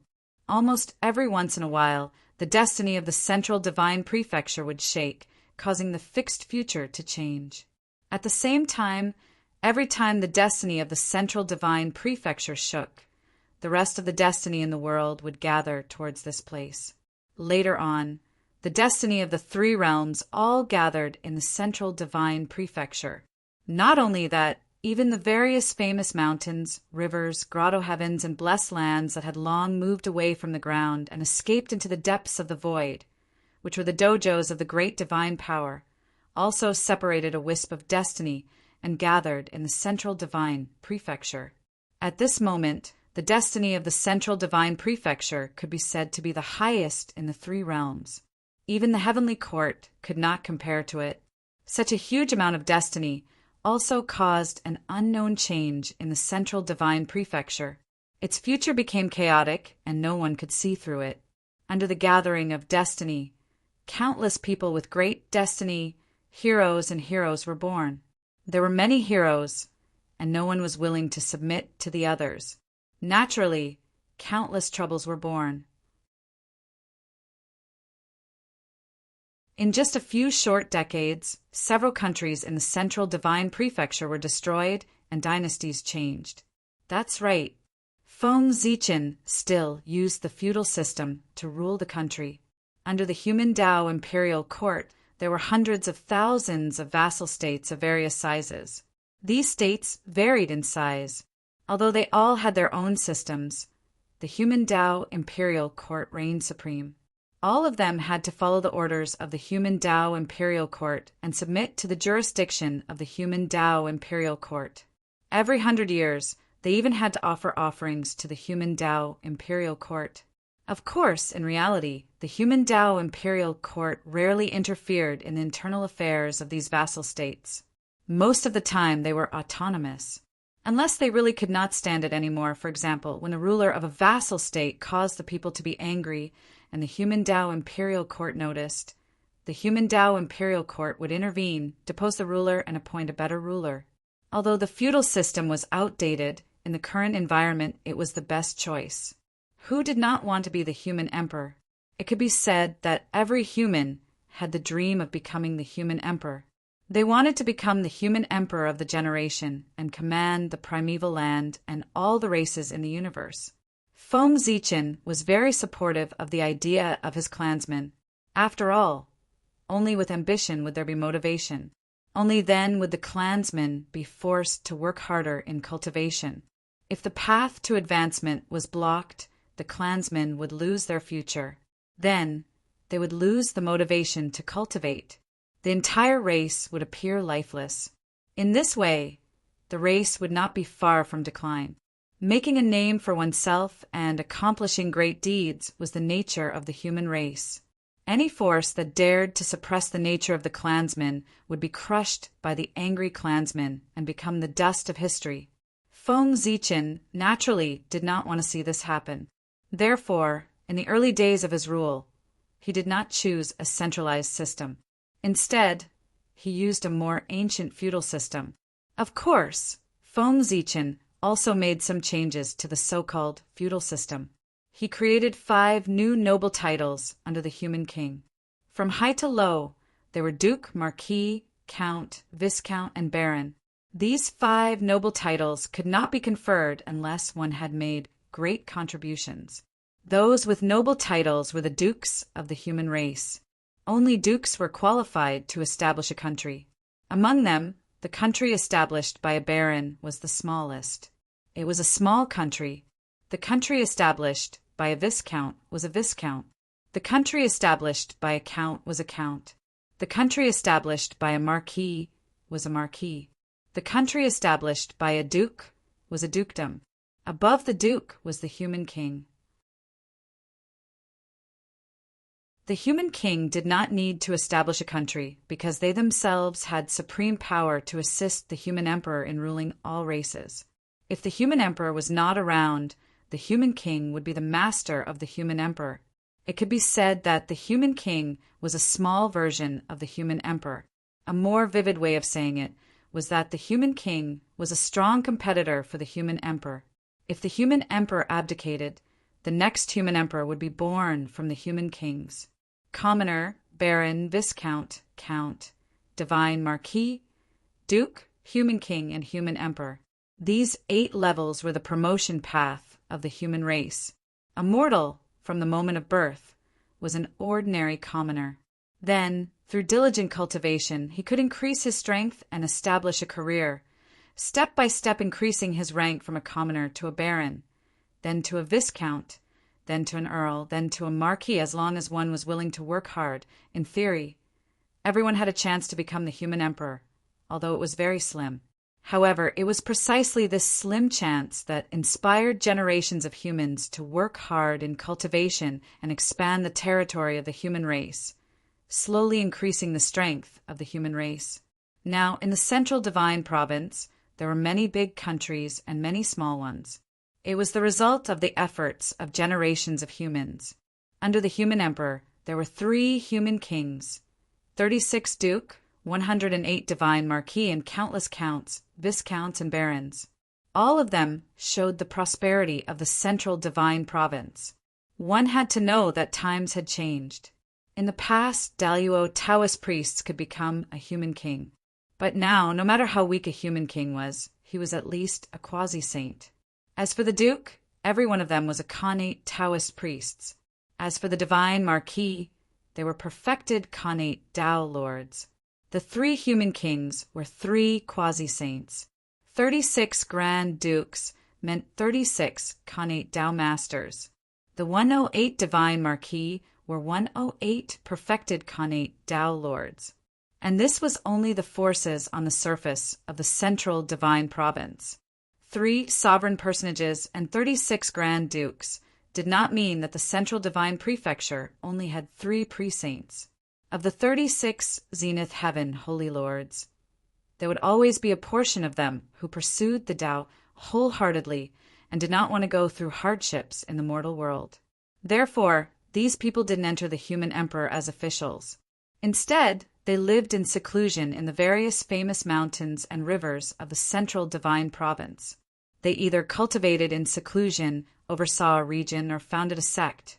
In short, there were people doing all kinds of things. Within the central divine province, there were many countries, each of them doing their own thing. As a result, there were many conflicts between the various vassals, and sometimes wars would break out. Almost every once in a while, an old vassal state would disappear and a new one would be established. Of course, these referred to the small countries. After reaching the level of a marquisate, there were very few that were destroyed. As for the duchies, since their appearance, their numbers had only increased and never decreased. With the Daluo Taoist priests overseeing them, the duchies were almost eternal. They might be weak for a while, but there was no risk of them being destroyed. As for the chaotic wars between the countries, Feng Zichen's attitude had always been to ignore them. As long as there wasn't a large-scale massacre of the common people, there was no sign of the human emperor among the countries. Only in chaotic times could true experts be born. Feng Zichen had always believed in this.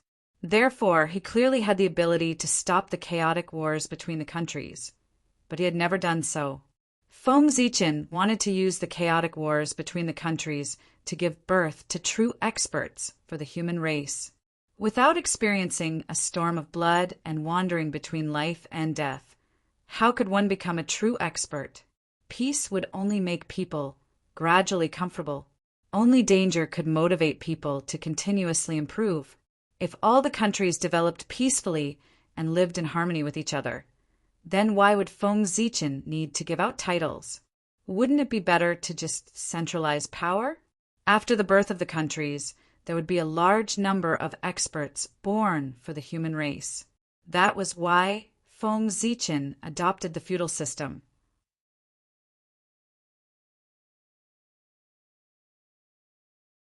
Chapter 865.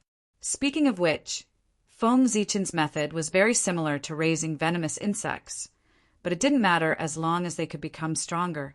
In addition, because of the existence of the god realm in the central divine prefecture, death didn't mean the end of life for the living beings here. After the death of the human clan in the central divine prefecture, ordinary mortals would be sent to the underworld for reincarnation. But for the outstanding human clan, sometimes death was a new beginning. They could go to the god realm to become gods or serve as ghost messengers or as judges. The outstanding ones could even become city gods or even higher level patrols. Even if they didn't want to become gods, it didn't matter. They could also become earth gods to protect the land, become mountain gods to protect the land, or become guardian gods to deal with the injustice in the world. Under Feng Zichen's rule, the central divine prefecture was really ruled by both human clan and god. The human emperor even had the ability to confer titles to gods. The so-called burning incense divine path, in the hands of Feng Zichen, completely flourished in the central divine prefecture and reached an unprecedented peak. As for the so-called backlash of the dragon aura, Feng Zichen's cultivation was too strong.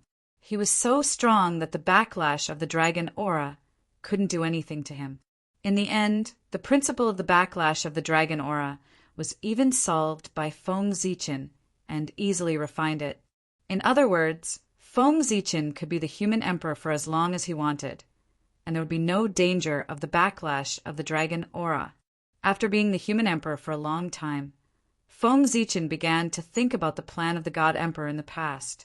Now, he was trying to merge the human emperor's Tao fruit with the North Star emperor's karmic position. He was trying to merge the two into one and become a stronger god emperor's Tao fruit, which was comparable to the celestial emperor. Once Feng Zichen succeeded, the heaven realm would change its name to the immortal realm in the future. After Feng Zichen became the god emperor, the gods would be under his jurisdiction, and the immortals would be under Hao Yan's jurisdiction. In that case, the heaven realm without gods and only immortals would become the immortal realm. The celestial court would also be changed to the celestial court. By then, the divine court, the immortal court, and the Yin court would rule the three realms together. It was also because of this that Feng Zichen rarely paid attention to the human race. Take the past few years as an example. Most of the great masters who had reincarnated into the human race had grown up. No, it was not appropriate to call it growth. This was because these great mediums were not reincarnated to cultivate again. Instead, they were a strand of divine consciousness that had entered the world. Although this strand of divine thoughts was not as strong as the original body and did not have the power to destroy the world, they still had the memories of the original body and even the realm of the original body. Therefore, although the reincarnations of these powerful beings did not have powerful magic power, they could manipulate the power of heaven and earth with a thought. With a wave of their hand, they could even change the laws of heaven and earth. Ordinary Daluo Taoist priests would not be their opponents and would be easily crushed by them. Apart from the fact that they were strong enough, more importantly, the true bodies of these great divine masters were still there, still alive. This was the reason why they were so strong. However, the reincarnations of these great divine masters did not show great strength at birth because of their agreement with Feng Zichen. Instead, they were like light and dust, and as time passed, they improved their strength step by step. Until recently, as the destiny of the central divine region became more and more intense, the situation became more and more chaotic. Strong masters emerged in large numbers, and countless grasslands rose up, fighting and fighting for hegemony on the earth. The relationship between the various countries became more and more tense. The entire central divine region seemed to have become a huge barrel of gunpowder. It was only one spark away from exploding. It was also at this time that the reincarnations of the great divine masters began to gradually show their talents. They lobbied between the various countries and explained their ideas to the nobles. For a time, a large number of new sects in the central divine region jumped out enthusiastically, attacking each other and arguing with each other. The debates between the vassal states and the debates between states became a spark that ignited the entire central divine prefecture, causing the current situation to be extremely chaotic. Although Feng Zichen was aware of this, he did not care about it. This was all agreed before. As long as these great divine masters followed Feng Zichen's rules, then Feng Zichen would not interfere with their actions. He had been silently watching from the side. It was under such circumstances that Xianqing reincarnated. In the creation pool of Penglai Island, immortal Master Xianqing sat cross-legged on the 12th grade creation green lotus, looking at the people in front of him with a smile. "Junior brother, junior sister, why do you look so sad? I'm just reincarnating and cultivating again, not entering the path of destruction. In just a few tens of thousands of years, we can meet again. Why do you have to act like a little girl?" Xianqing's voice was as relaxed as usual, with a hint of teasing. He did not take the reincarnation matter to heart at all. In front of him were the disciples of the Jie school, such as Duo Bao, the goddess of golden spirit, the goddess of Wudong. After they heard from the Grand Master of Heaven that Xianqing was going to reincarnate and cultivate again, they all rushed to Penglai Island, saying that they wanted to send Xianqing on his last journey. "Xianqing, thank you all. Although it's reasonable at Senior Brother's realm, it's still too dangerous to reincarnate and cultivate again. If you're not careful and get plotted against, I'm afraid that your tens of millions of years of cultivation will turn into water overnight." Duo Bao said helplessly. He was still not optimistic about Xianqing's choice. He was not a small cultivator like a celestial immortal or a Xian immortal who could reincarnate and cultivate again. There were not many concerns. However, Xianqing was already a top-notch great divine master in the world. Once he reincarnated, it was unknown how many people were coveting his origin and wanted to devour him. The reincarnated Xianqing was even more tempting than the meat of Tripitaka. If they devoured him, they could have tens of millions of years of cultivation for nothing, or they could refine a top-notch innate spiritual treasure. Who wouldn't be tempted? Even with the protection of a saint, it would be difficult to suppress the greed in some people's hearts, forcing them to take risks and make unwise moves like scheming against Xianqing. Therefore, in Duobao's opinion, Xianqing's decision was still inappropriate and needed to be reconsidered. However, after hearing Duobao's words, Xianqing reprimanded him without holding back. "You're also the first disciple of the Jie school. Why are you so cautious? Everyone knows that the doctrine of the Jie school is to take a chance of survival from the world and step on the road of transcendence. Is it dangerous for me to reincarnate and cultivate again? It's definitely dangerous. But it's also because of this that I have the chance to achieve the great Tao. You have to know that the greater the risk, the greater the opportunity. If I can survive this, I'll definitely achieve the great Tao. The road to achieving the great Tao has always been full of ups and downs. When has it ever been simple? Is there no risk in changing to another method? It's the same as a 90% chance of survival. It's just that the way it's presented is different. When one's strength reached the level of Xianqing, they had their own understanding of the world and would not be swayed by external things. To be precise, they were abnormally persistent. Once they made a decision, they would not change it and would not listen to others' advice.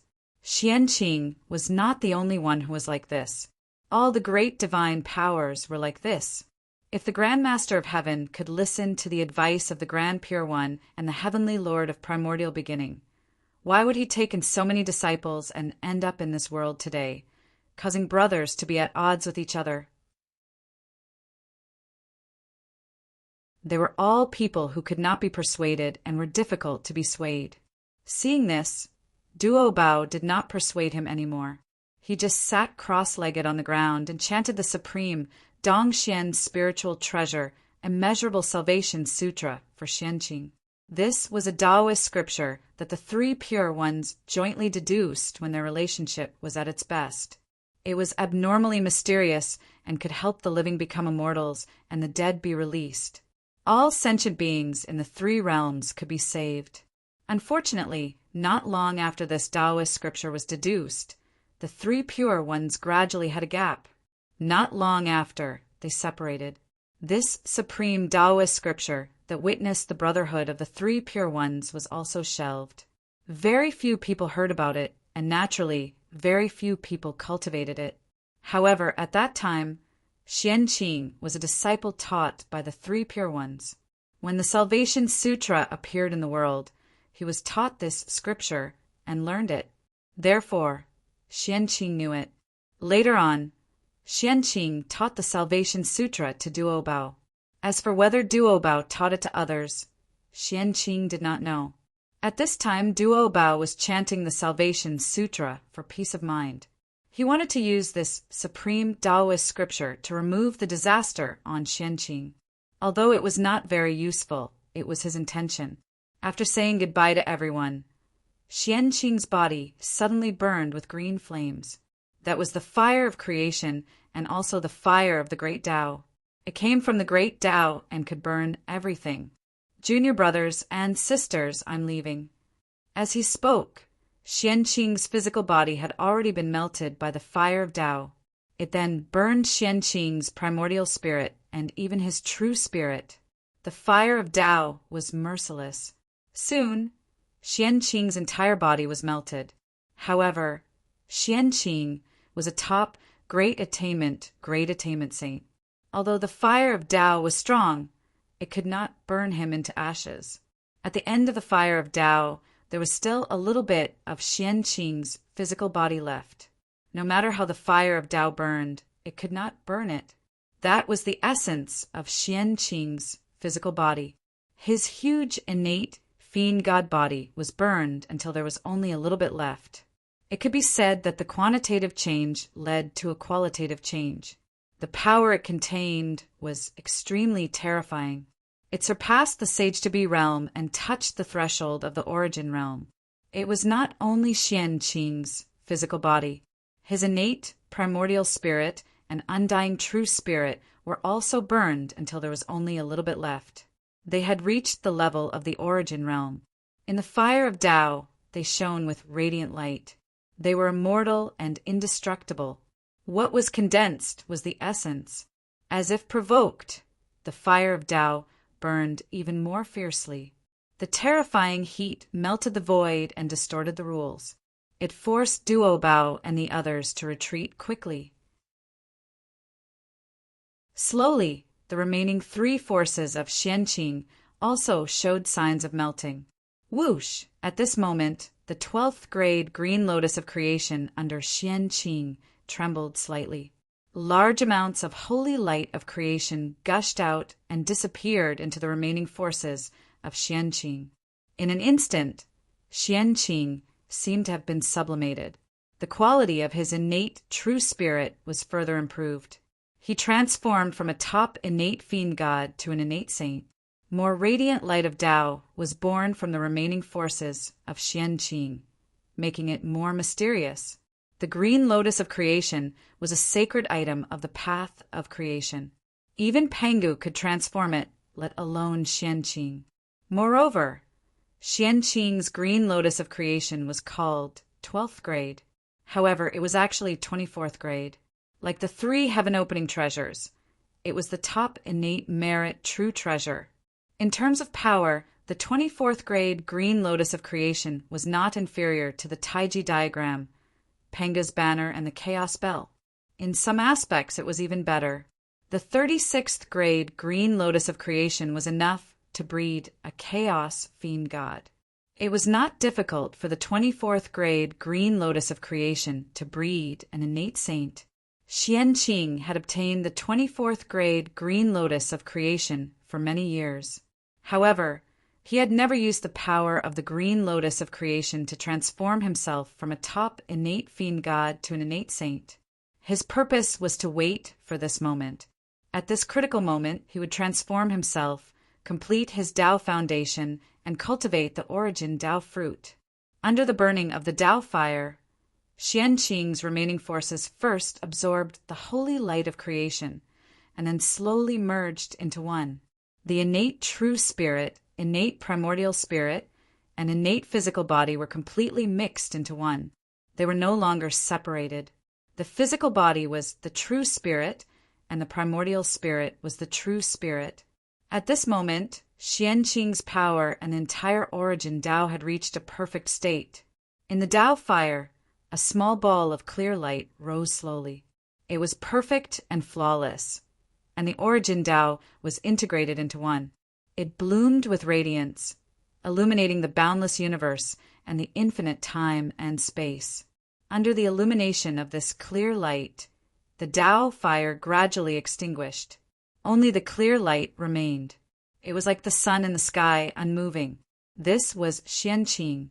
At the same time, he was also the origin Tao fruit. It was the origin Tao fruit that was formed after Xianqing, the celestial lord of Xian's sect, burned everything he had. With this origin Tao fruit, Xianqing, who was reincarnated, only needed to cultivate step by step. When his cultivation reached the state of great perfection of the sage-to-be, he could cultivate this origin Tao fruit in one go and become the origin Daluo Jingxian. This Tao fruit was formed after Xianqing's cultivation reached its peak.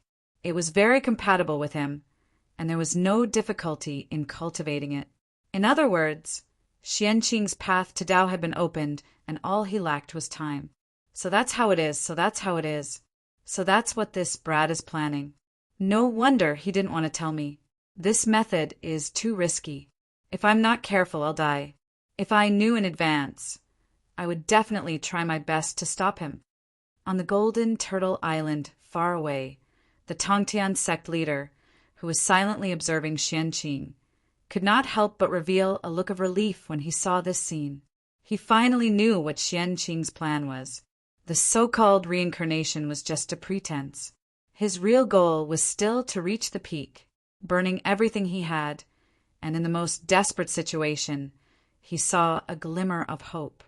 From there, he could reach the peak and enter a new state. This method was the real method of dying 100 million times. If 100 million people used this method to break through, it would be considered good if one person could survive.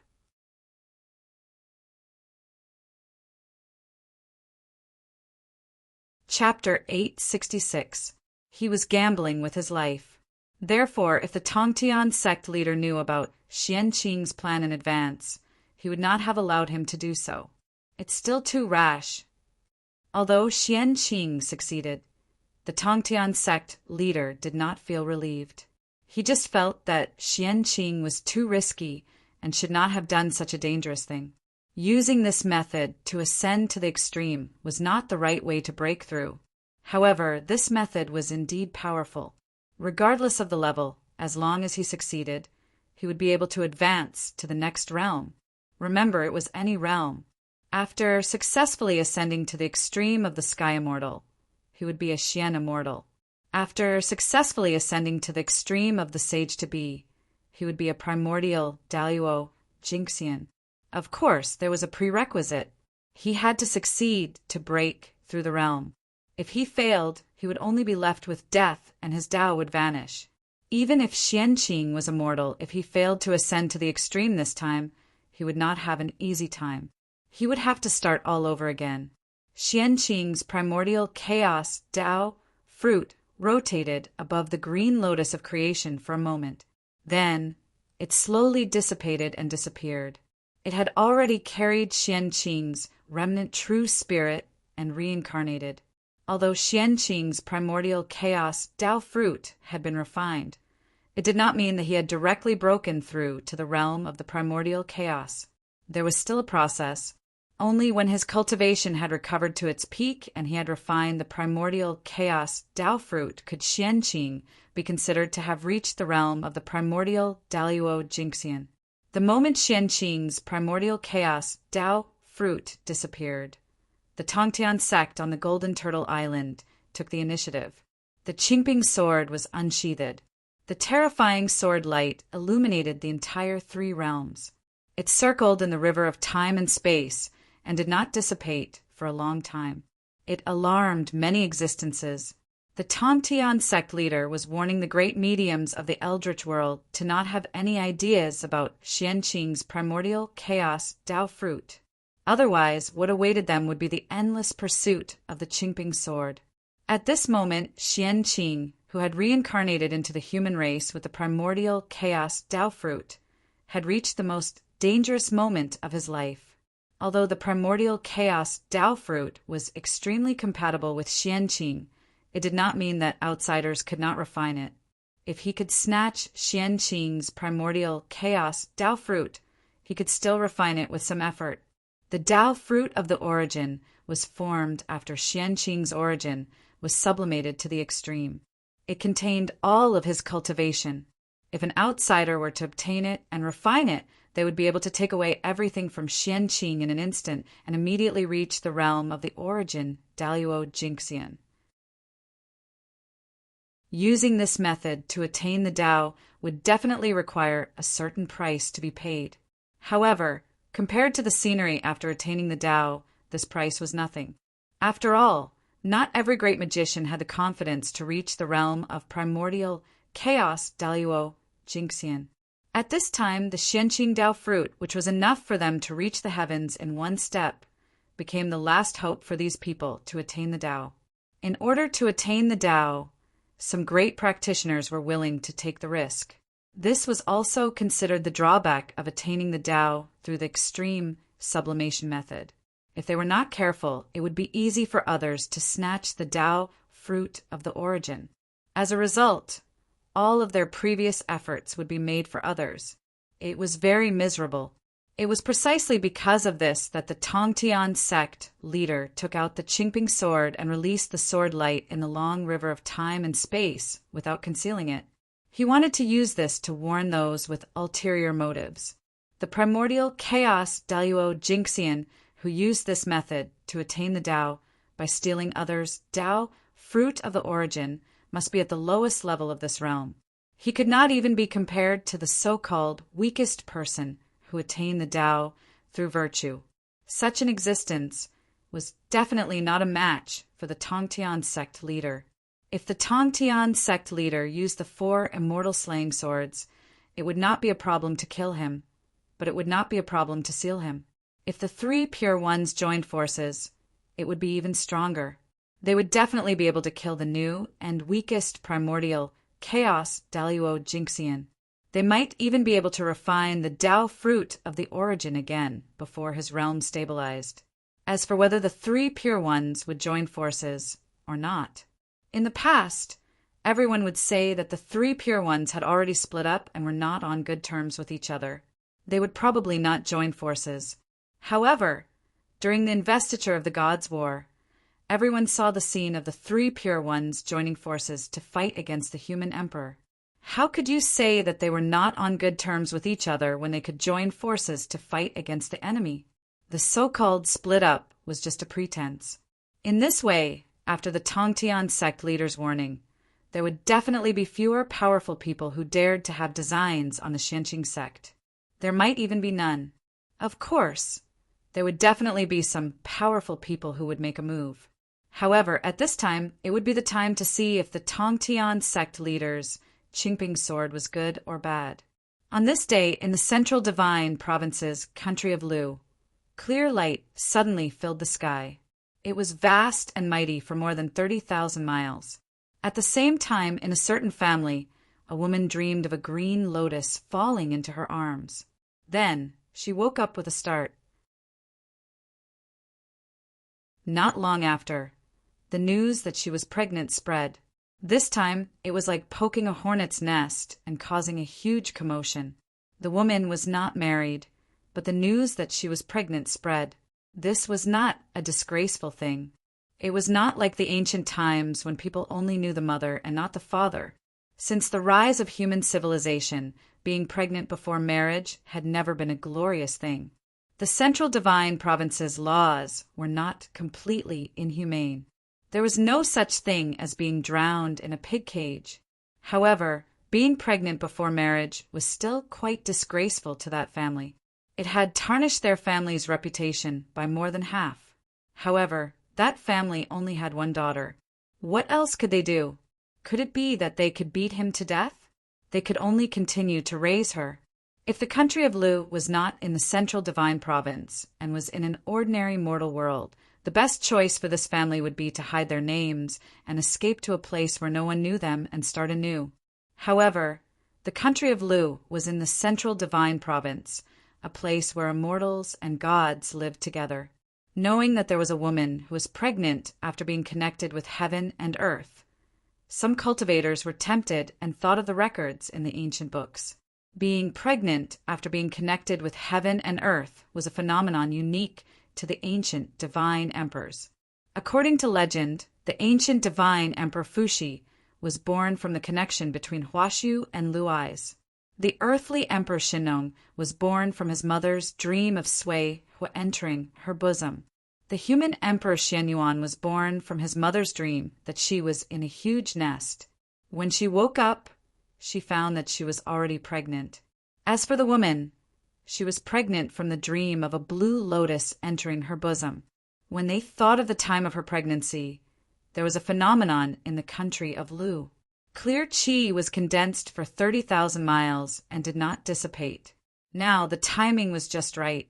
The 30,000 miles of clear qi was caused by the child in the woman's belly. The ancient divine emperor was a natural-born god. For a moment, the cultivators nearby were tempted. They thought that the child was the reincarnation of the divine emperor, a god who had descended to the mortal world and had the possibility of becoming the human emperor. Of course, with such an extraordinary background, even if the child could not become the human emperor in the future, it would still be extraordinary in the future. Involuntarily, some cultivators wanted to take the child as their disciple. However, such people were in the minority. Most of them felt that they were not qualified enough. They all contacted their elders and reported what had happened here to them and asked them to make a decision. As for the gods in the country of Lu, they were already scared out of their wits. It was still fine in the mortal world. If the cultivators did not use their divine abilities, they could not see the abnormality of the child at all. However, it was different in the divine realm. Most of the living beings living there were gods who had extraordinary power. These gods looked from the divine realm and saw a ball of clear qi gathering in the woman's belly. It was releasing boundless radiance that was even more dazzling than the sun. Not to mention seeing what was inside the clear qi. The entire divine realm was illuminated by that ball of clear qi. The light was so bright that the gods here could not open their eyes no matter what their cultivation level was.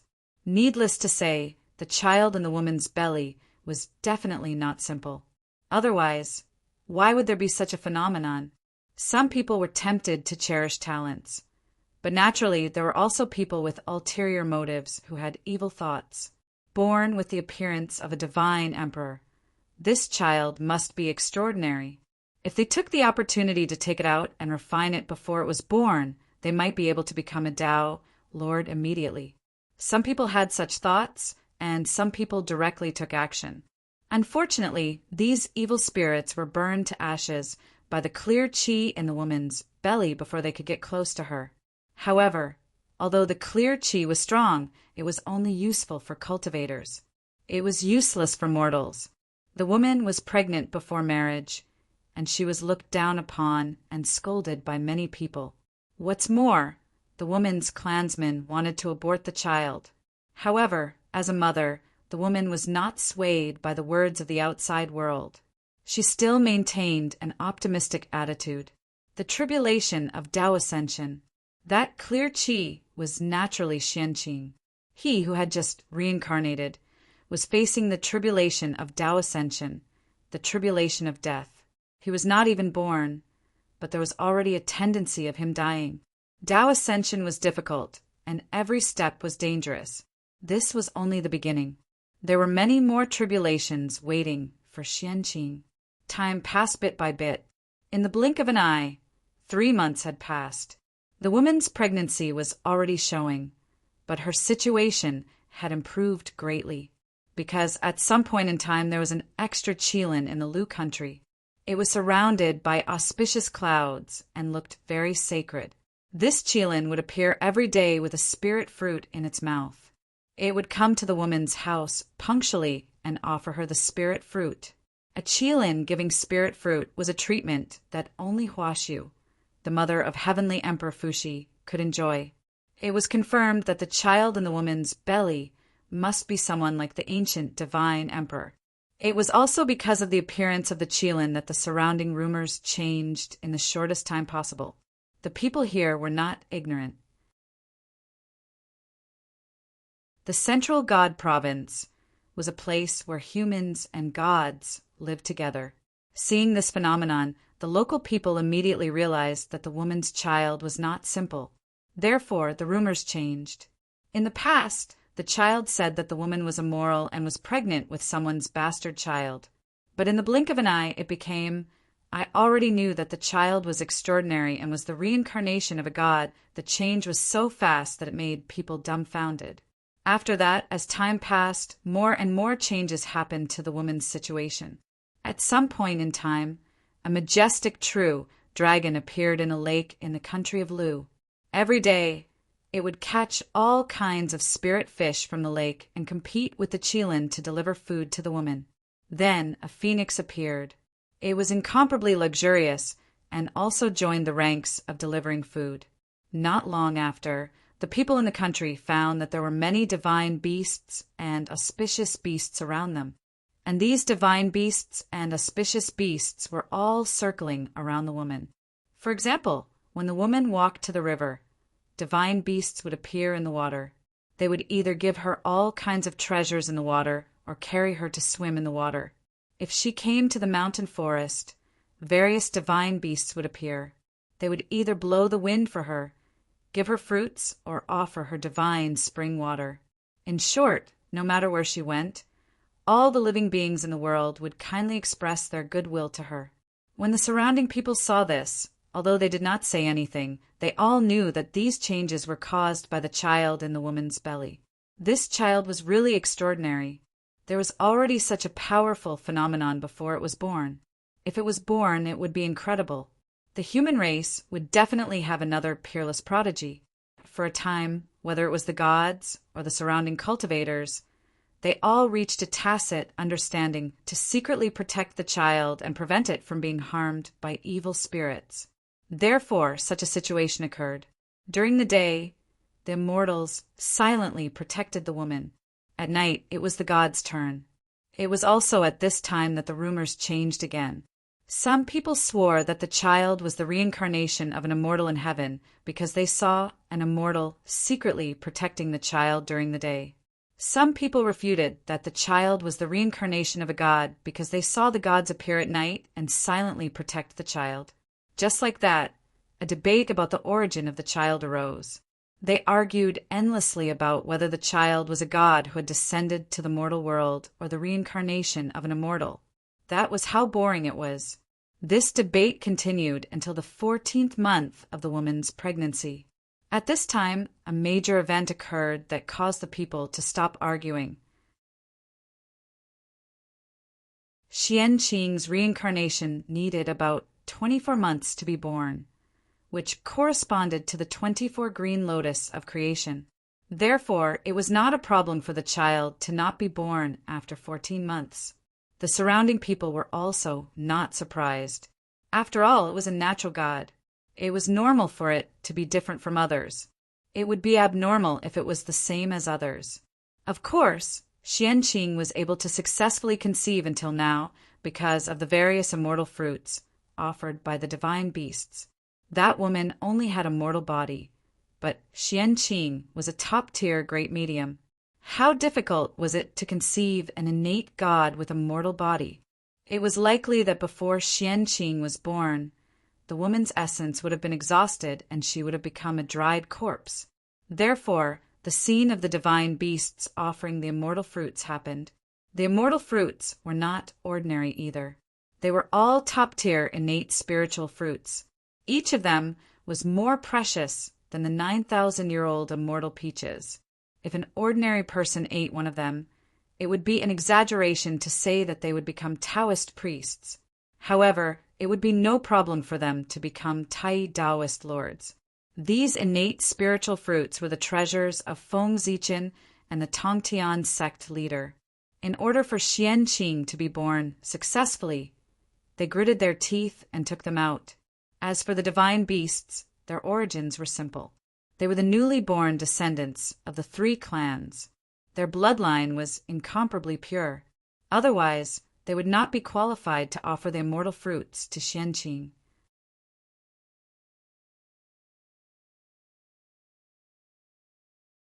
Chapter 867.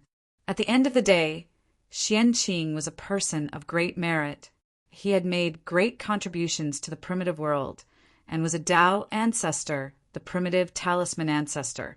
With such a status, how could the world let him suffer?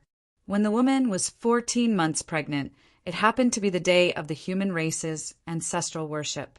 The people of the various vassal states, and even the people of the human Tao imperial court, would put down their work on this day and head to the ancestral temple to worship the past sacred emperors of the human race and countless predecessors.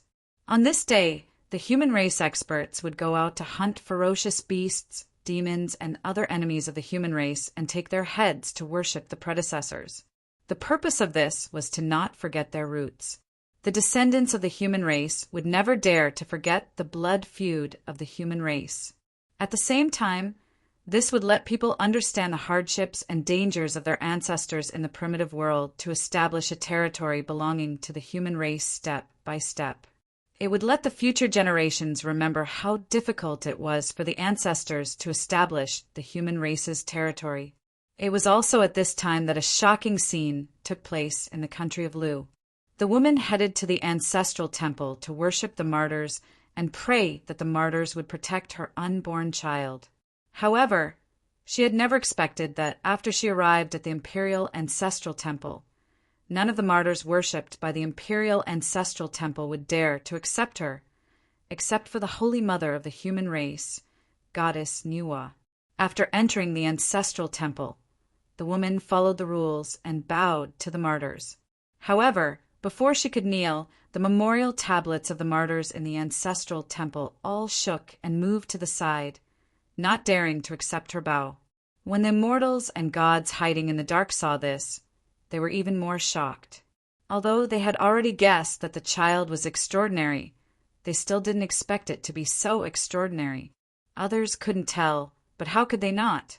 The actions of the memorial tablets of the martyrs clearly meant that they were afraid and didn't dare to accept her bow. How great of a background did this person have to be to make the martyrs of the human race so afraid that they didn't dare to accept her bow? However, the shock wasn't over yet.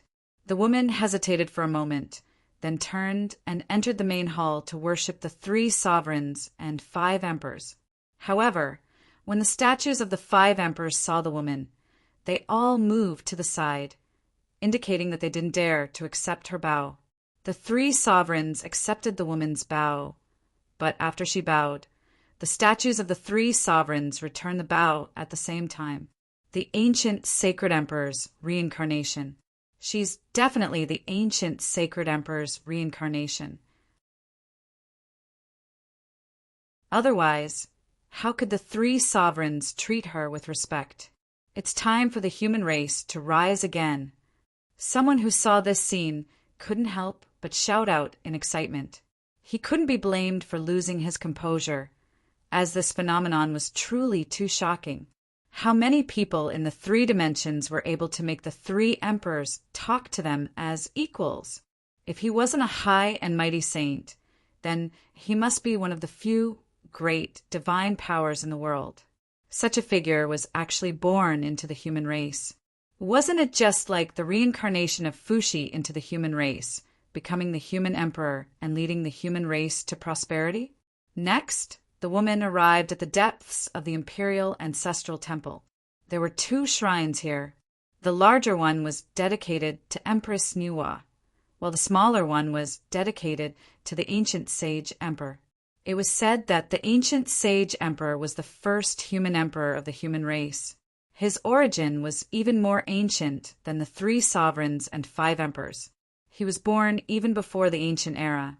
As a character from the ancient era, he had once competed with the celestial emperor.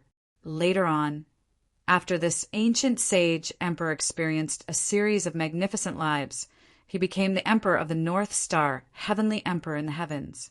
He was the lord of the gods and commanded all the gods. Of course, the ancient era was too long ago. Not many people knew about the deeds of this ancient sage emperor. Most of them were legends, and no one knew if they were true or false. However, there was one thing that everyone knew. It was rumored that the current human emperor was the reincarnation of this ancient sage emperor. When he saw the human race gradually weakening in the heaven realm, he was displeased. Hence, he personally reincarnated into the human race and led the human race to glory again. Not many people knew about the deeds of the ancient sage emperor. However, when it came to the current human emperor, it was impossible to finish talking about him even if one talked for 3 days and 3 nights. He was truly an invincible figure in the 3 dimensions. Even the saints were no match for him. He was the idol of the human race. It was also because people knew that the ancient sage emperor was the previous human emperor that the ancient sage emperor's palace became the imperial ancestral temple. It became a place of prosperity, not to mention the gods and Buddhas. Even Goddess Nua's temple was not as prosperous as this. In the 3 dimensions, it was not only the human race who worshipped the human emperor. Among the 10,000 races, many living beings worshipped the human emperor and viewed him as the lord of the heavens and earth. Even the demon race had many clans that secretly worshipped the human emperor. His power had reached its peak. 10,000 races were afraid of him and viewed him as a god, the lord of the heavens and earth. They did not dare to offend him. Feng Zichen and Xianqing were originally one, although he intended to destroy Xianqing's incarnation. It was not appropriate for him to see this woman. Hence, when the woman was about to reach his temple, he plucked a seed from the tree of world and threw it over. My good friend is in trouble. I can't bear to see her, so I'll give you this to protect yourself. When your good friend recovers, we can meet again. After saying that, the seed of the tree of world flew out from the Saint Emperor's palace and turned into a green robe that covered the woman's body. This green robe was transformed from the seed of the tree of world and was an upper-grade connate spiritual treasure. The tree of world was a chaos spiritual root that was on the same level as the 36th grade chaos green lotus. The seed it bore was a chaos level treasure and not a connate item. Every one of them was a connate embryo. They could turn into a connate spiritual treasure or become a connate god fiend. With Feng Zichen's supreme means, it was not difficult for the seed of the tree of world to turn into an upper-grade connate spiritual treasure. After bestowing the upper-grade connate spiritual treasure protective robe, the door of the Saint Emperor's palace closed automatically with a clang. At this moment, the woman realized that the person who had spoken to her was the current human emperor. After coming to her senses, the woman hurriedly bowed in the direction of the Saint Emperor's palace respectfully and said, "Thank you for your reward, human emperor." However, just as she was about to bow, a gust of wind blew and prevented her from bowing. Looking at the situation, the woman knew that the Saint Emperor was unwilling to accept her bow, just like the 3 sovereigns and 5 emperors. After she figured this out, the woman stopped persisting, and she turned around and headed towards Nua's hall. However, she couldn't help but wonder who the child in her womb was. Why would the 3 sovereigns and 5 emperors value it so much? Heavens, that's a connate spiritual treasure, isn't it? His Majesty has bestowed a connate spiritual treasure? Also, does His Majesty not allow the woman to enter the palace because he doesn't want to accept her bow? The scene outside the Sage Emperor's palace was witnessed by the immortals and deities who were hiding in the dark to protect the woman, causing another round of exclamations. Nothing unexpected happened when the woman reached the Nua palace. Her Majesty Nua accepted her bow, but before she left, Her Majesty Nua's statue suddenly glowed brightly and dropped strands of connate creation origin into the woman's body. Heavens! Even Her Majesty Nuwa has appeared to bless the child. Who is she? At this point, everyone was already numb. No matter what happened, it would not be able to move them. However, they were even more curious about the child's identity. Have you heard? That woman is pregnant with an ancient saint emperor, someone like His Majesty Fuxi. In the past, Huashu gave birth to Fuxi, the heavenly emperor. Just like this woman, she suddenly became pregnant. After the ancestral worship, the atmosphere had completely changed. No one dared to speak ill of the woman, and when they saw her, everyone, regardless of whether they were nobles or nobles, bowed to her for fear that they would incur the wrath of the sage emperor and be punished for their disrespect. What? Why didn't I know about the saint emperor's arrival in Lu? And why didn't you report it until today? What a bunch of trash. Why didn't you wake me up in advance when such a big thing happened? At this time, in the most splendid palace in the center of Lu, the Marquis of Lu, Zhogan, who was personally conferred the title by the human emperor, was furious and raging at his subordinates. When Xianqing arrived, he was in seclusion, so he didn't know about the phenomenon. His subordinates didn't see anything unusual, so no one reported it to him. It wasn't until what happened in the imperial ancestral temple spread that Marquis Lu's subordinates realized the seriousness of the problem. They hurried to Marquis Lu's place of seclusion and woke him up. After Marquis Lu came out of seclusion and learned about what happened recently, he flew into a rage and scolded the prince, who supervised the fruits on his behalf. Although Marquis Lu, Zhogan, wasn't one of the 108 divine marquises and was just an ordinary marquis, he was a perfected Khanate Tao lord and had a chance to reach the level of Taoist priests. Therefore, his knowledge was far beyond those immortals. Although he didn't meet Xianqing in person, he could infer from the information he received that this must be the reincarnation of a top great medium who had a very good relationship with the human race. It could even be said that this person had a very high status in the human race. Otherwise, the 3 sovereigns and 5 emperors wouldn't have treated him with such respect. Why did he say so? Because with Marquis Lu's status, he more or less knew the inside story of some great medium who had reincarnated into the human race. He also knew that there were many great medium who had reincarnated into the human race. Those who preached in the human race were most likely the reincarnations of the great medium. However, although these great medium were powerful and had a respectable status, they were only able to make the 3 sovereigns and 5 emperors bow down to them, let alone the Saint Emperor. All in all, their strength was enough, but their status wasn't enough.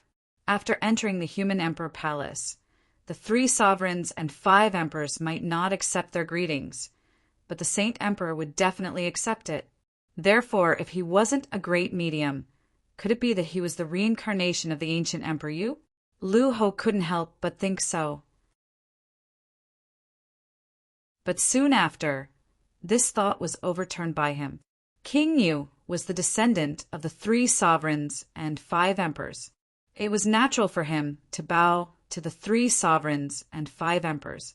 How could he not accept it? So, who was that person? For a moment, Lu Ho couldn't figure out Xianqing's background. However, it didn't matter if he couldn't figure it out. What mattered was that Lu Ho was sure that his opportunity had arrived. No matter who the reincarnation of that person was, or whether he was the ancient Saint Emperor who had descended to the mortal world, his background must be extraordinary for him to be treated like this by the 3 sovereigns and 5 emperors.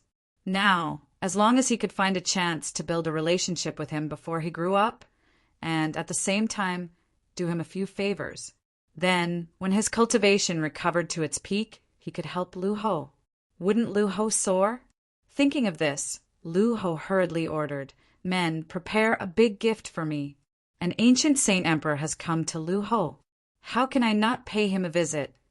As he spoke, Lu Ho walked towards Lu Ho's treasury while using a secret technique to contact his friends in the human emperor palace. He planned to ask them about Xianqing's background. To be able to become a marquis, even if he was born a commoner, he could still have a lot of connections at this time. Having a few friends in the human emperor palace was nothing. who didn't have masters, elders, relatives, and friends. To become the human emperor, strength alone wasn't enough. You also needed to have enough skills. It was the same for building a career. Retracting his gaze from the Saint Emperor Palace, Feng Zichen called his personal guard commander and ordered, "Master Celestial has been reincarnated into the human race. He will be born in a few days. Take my 3,000 personal guards and rush to Luho to protect Master Celestial and his mother. Don't let anything happen to them. If anything happens to Master Celestial and his mother, you don't have to come back. Find a place to end your lives." What? Master Celestial has been reincarnated into the human race? After hearing Feng Zichen's order, the commander was shocked for a moment. Then he hurriedly accepted the order and said, "Yes, sir." He didn't understand why Master Celestial would reincarnate into the human race, but he couldn't disobey the human emperor's order. This was a matter that could cost them their lives. The human emperor wouldn't joke around. If they really screwed up this matter and caused an accident to happen to the mortal master and his mother, then no one in the three realms would be able to save them. In 15 minutes, the following is anti-theft content. In 15 minutes, the following is anti-theft content. In 15 minutes, the following is anti-theft content. In 15 minutes, the following is anti-theft content. In 15 minutes, the following is anti-theft content.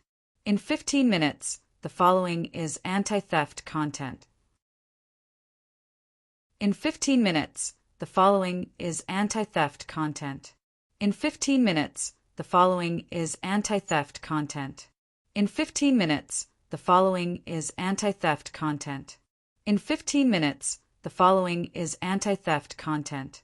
In 15 minutes, the following is anti-theft content. In 15 minutes, the following is anti-theft content. In 15 minutes, the following is anti-theft content. In 15 minutes, the following is anti-theft content. In 15 minutes, the following is anti-theft content. In 15 minutes, the following is anti-theft content. In 15 minutes, the following is anti-theft content. In 15 minutes, the following is anti-theft content. In 15 minutes, the following is anti-theft content. In 15 minutes, the following is anti-theft content. In 15 minutes, the following is anti-theft content. In 15 minutes, the following is anti-theft content. In 15 minutes, the following is anti-theft content. In 15 minutes, the following is anti-theft content. In 15 minutes, the following is anti-theft content. In 15 minutes, the following is anti-theft content. In 15 minutes, the following is anti-theft content. After hearing Feng Zichen's order, the commander was shocked for a moment. Then he hurriedly accepted the order and said, "Yes, sir." He didn't understand why Master Celestial would reincarnate into the human race, but he couldn't disobey the human emperor's order. After hearing Feng Zichen's order, the commander was shocked for a moment before he hurriedly accepted the order.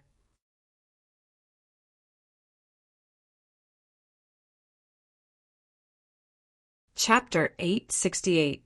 Although the divine demonic corridor had been opened, not everyone was qualified to use it. From its name, one could tell that the divine demonic corridor was a corridor exclusively for divine demons. Only connate divine demons were qualified to open the divine demonic corridor. Therefore, the divine demonic corridor was a way for the seniors of the connate divine demons to take care of the juniors, saving them from the pain of traveling. After all, the three realms were too big. It was too difficult for the connate divine demons who had yet to prove their Tao to travel. They might not be able to travel from one continent to another in tens of thousands of years. Feng Zichen's personal guards were the elites of the younger generation of the various royal families. Every one of them was a prodigy of the human race.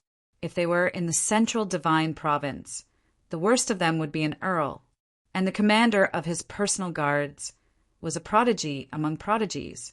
He had long transformed into a connate divine demon and was half a step away from the Daluo Taoist priests.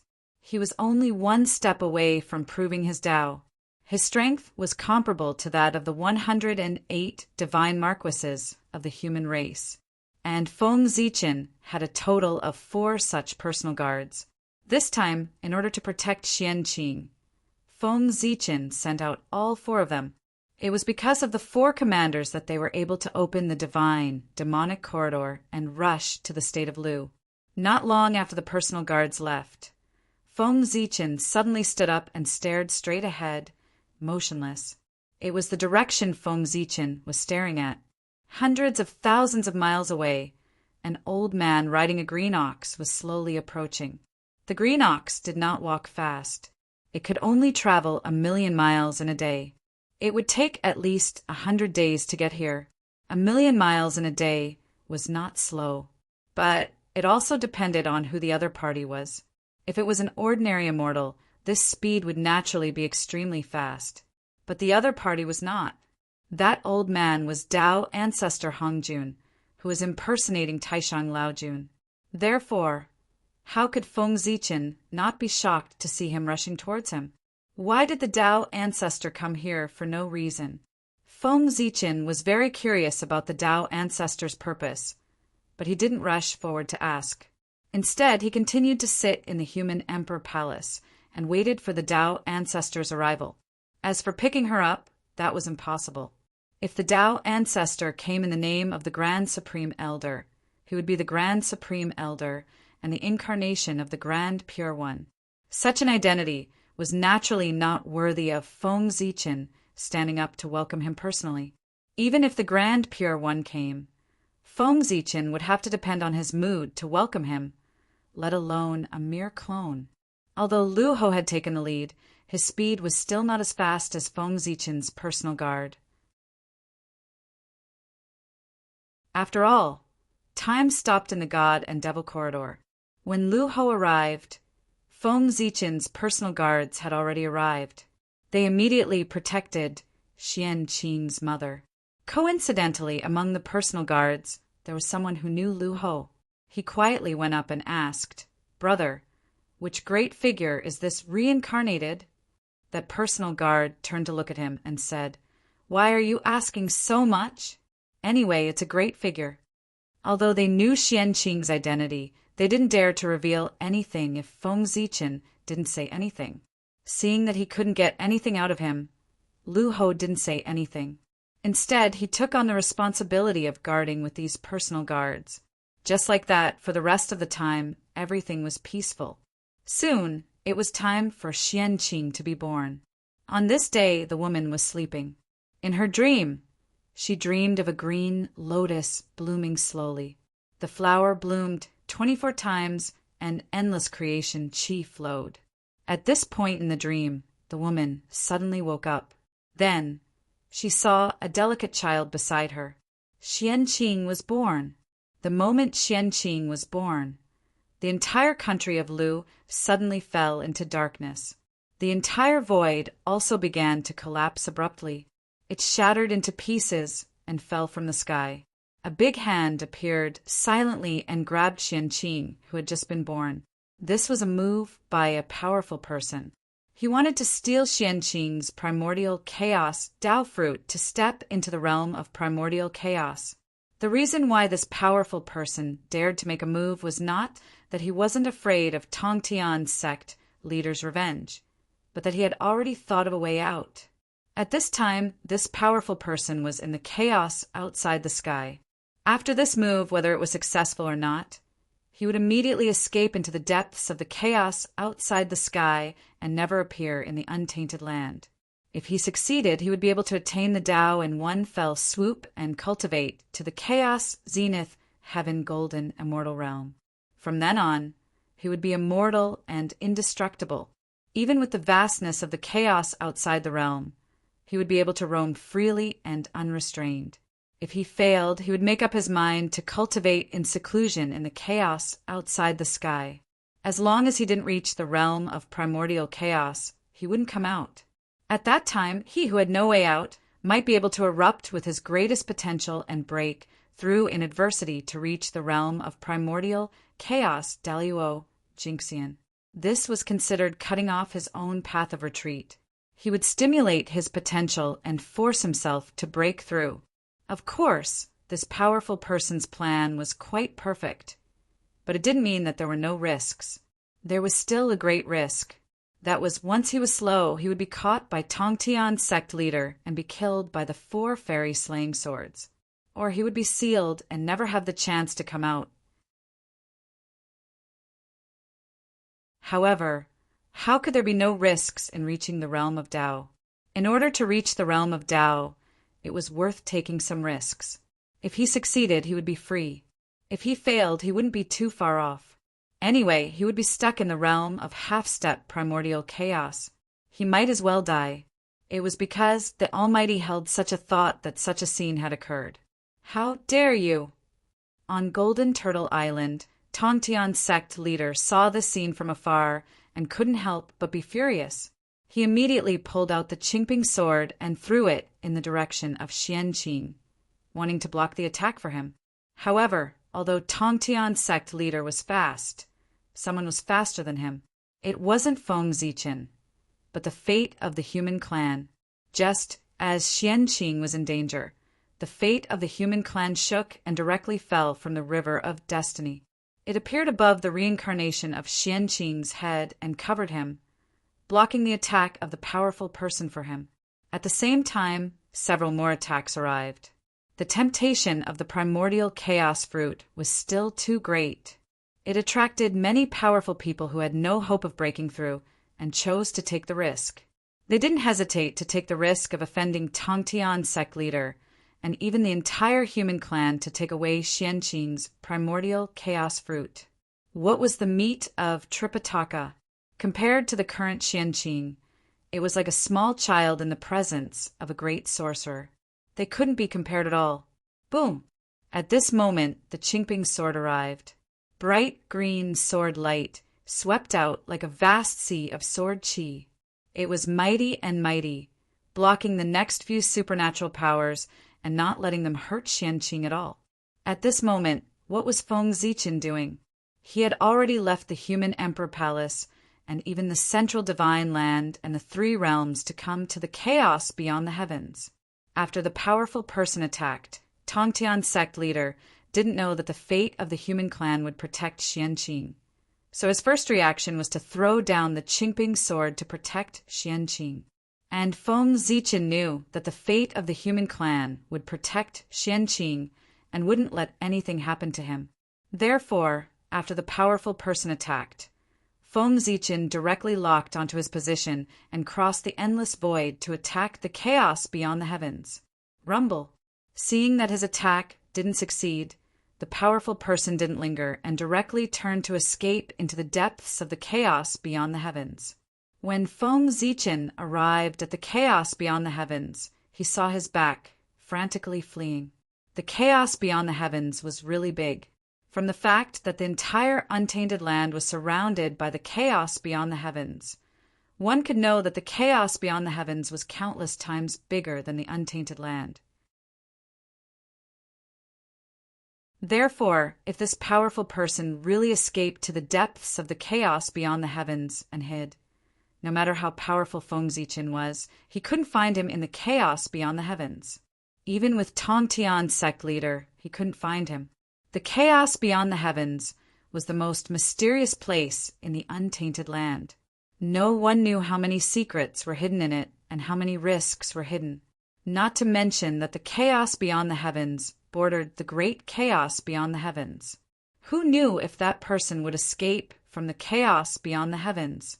Although the great chaos beyond the heavens was dangerous, staying in the untainted land meant certain death. How could he choose? Who would he use? Moreover, in the great chaos beyond the heavens, in addition to countless unknown dangers, there were many unimaginable opportunities. If one was lucky enough to obtain one, it wouldn't be difficult to reach the origin realm or even go further. As for the sky screen, its characteristic had always been that it allowed people to leave but not enter. If one really wanted to leave, the sky screen wouldn't stop them. Want to run? Do you think you can run?" Looking at the fleeing figure of the great medium, Feng Zichen showed a sarcastic smile. The gap between them was really too big. Feng Zichen was the human emperor and also had the karmic rank of Emperor Gaochen Tianwang. Although his strength couldn't compete with the ninth heaven of Origin Realm, it wasn't difficult for him to deal with a seventh heaven of Origin Realm expert. In other words, Feng Zichen's strength was comparable to that of the seventh heaven of chaotic essence, while his opponent was only a great divine, a half-step chaotic essence. It would be a piece of cake for him to take him down. If the great medium had escaped before Feng Zichen arrived, Feng Zichen wouldn't have been able to do anything to him. However, since he was a step slower and was seen by Feng Zichen, he couldn't escape the fate of being suppressed. Suppress! With a thought, Feng Zichen visualized Mount Buzhou in his sea of consciousness. Then he formed a seal with both hands and suddenly covered the escaping great medium. Rumble! A mighty force that could suppress everything suddenly spread in the chaos outside the sky. Immediately, the restless chaos chi in the surroundings immediately stagnated and was suppressed by a mighty force. Above the great medium, the illusory image of an ancient divine mountain gradually took shape. It was incomparably sacred and suppressed him in place, making him unable to move. With a rumble, the illusory image of Mount Buzhou pressed down and directly suppressed the great medium into powder. His body and innate, indestructible true spirit were all shattered. With a casual stroke, Feng Zichen separated the chaos. He saw the clear qi rising, the turbid qi falling, the yin and yang were born, the yin and yang were divided, and the three forces stood. A world gradually took shape. Rumble. However, the world was only halfway through its evolution when it began to show signs of collapsing due to the lack of energy and the lack of something to support it. The clear qi began to fall, and the turbid qi began to rise. The yin and yang qi had a tendency to evolve into the chaos qi again. The whole world began to walk towards destruction and collapse, returning to the chaos. At this moment, Feng Zichen moved. He saw that he integrated the broken flesh and true spirit of the great medium into the new world, promoting its evolution. Sure enough, after integrating the flesh and true spirit of the great medium, the new world gradually stabilized and evolved rapidly. The rules became more and more perfect. He believed that when this world was completely born, it would definitely be a top-level greater thousand world. As for the great medium, his origin had been exhausted and he could only be forced to fall into a deep sleep. At this time, Feng Zichen could use the new will of the world to suppress the consciousness of the great medium, so that he could never wake up until the world was destroyed. However, even if this world was destroyed, the tide of destruction that would be produced after its destruction would be enough to make this great medium suffer. However, how could a top-level greater thousand world be destroyed so easily? In theory, it could coexist with the untainted world. In other words, this great medium would probably never wake up. When Feng Zichen sealed this great medium in the three realms, the Tongtian sect leader was also fighting with several great medium. Even if the other party was a fellow Taoist in the past, at this moment, the Tongtian sect leader was merciless. The four immortal slaying swords shuttled back and forth in the void, beating the several great medium who were fighting with the Tongtian sect leader until they were dripping with blood. Their auras also became more and more dispirited. This time, the Tongtian sect leader was really angry. He had warned everyone repeatedly not to attack Xianqing. Otherwise, don't blame him for being merciless. However, these people still ignored his warning. It was obvious that they did not take him seriously. Their deaths were not to be regretted. The Tongtian sect leader was angry and had the intention to kill. Not long after, he killed a great medium. When the others saw this, they did not have the intention to continue fighting. They directly retreated and fled for their lives. There were exactly 4 people who fled. With a thought, the Tongtian sect leader split into 4. Each of them held a Khanate killing sword and chased after the four great medium. The Tongtian sect leader was not weaker than others in his life. He saw that the Grand Pure One had the Three Pure Ones technique and could create 3 incarnations that were about the same combat strength as his original body. Therefore, he had painstakingly researched for many years and combined the Khanate 4 great powers to create a divine ability. He could split himself into 4 and create 4 powerful incarnations that respectively controlled the power of earth, fire, water, and wind. If he used the 4 immortal slaying swords, the combat strength of his incarnations would not be much different from his original body. This divine ability was the one that the Tongtian sect leader was currently using. The Tongtian sect leader had not thought of its name because this divine ability was not perfect yet. For the time being, it was not as good as the Grand Pure One's 3 Pure Ones. P.S. I'm about to collapse from diarrhea.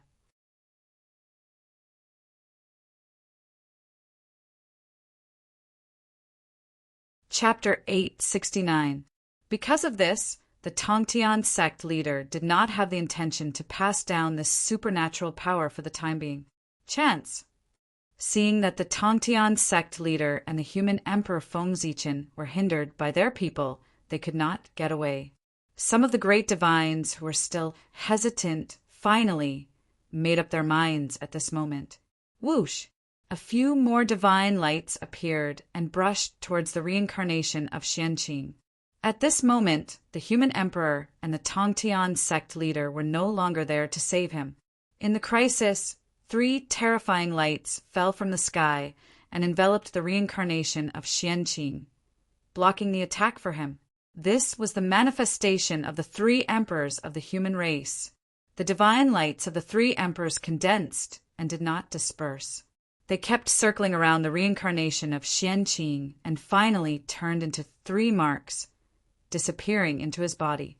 After that, the divine lights of the 3 emperors disappeared. But before everyone could breathe a sigh of relief, the divine lights of the 5 emperors flickered in the sky above the reincarnation of Xianqing. They kept circling above the reincarnation of Xianqing and finally turned into a 5-colored canopy with the Dharma of the 5 emperors imprinted on it. This was the 5 emperors canopy, formed by combining the power of the 5 emperors of the human race.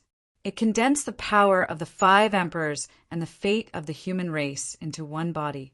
Its defense was unparalleled and could block the attack of Hunyuan. Kill!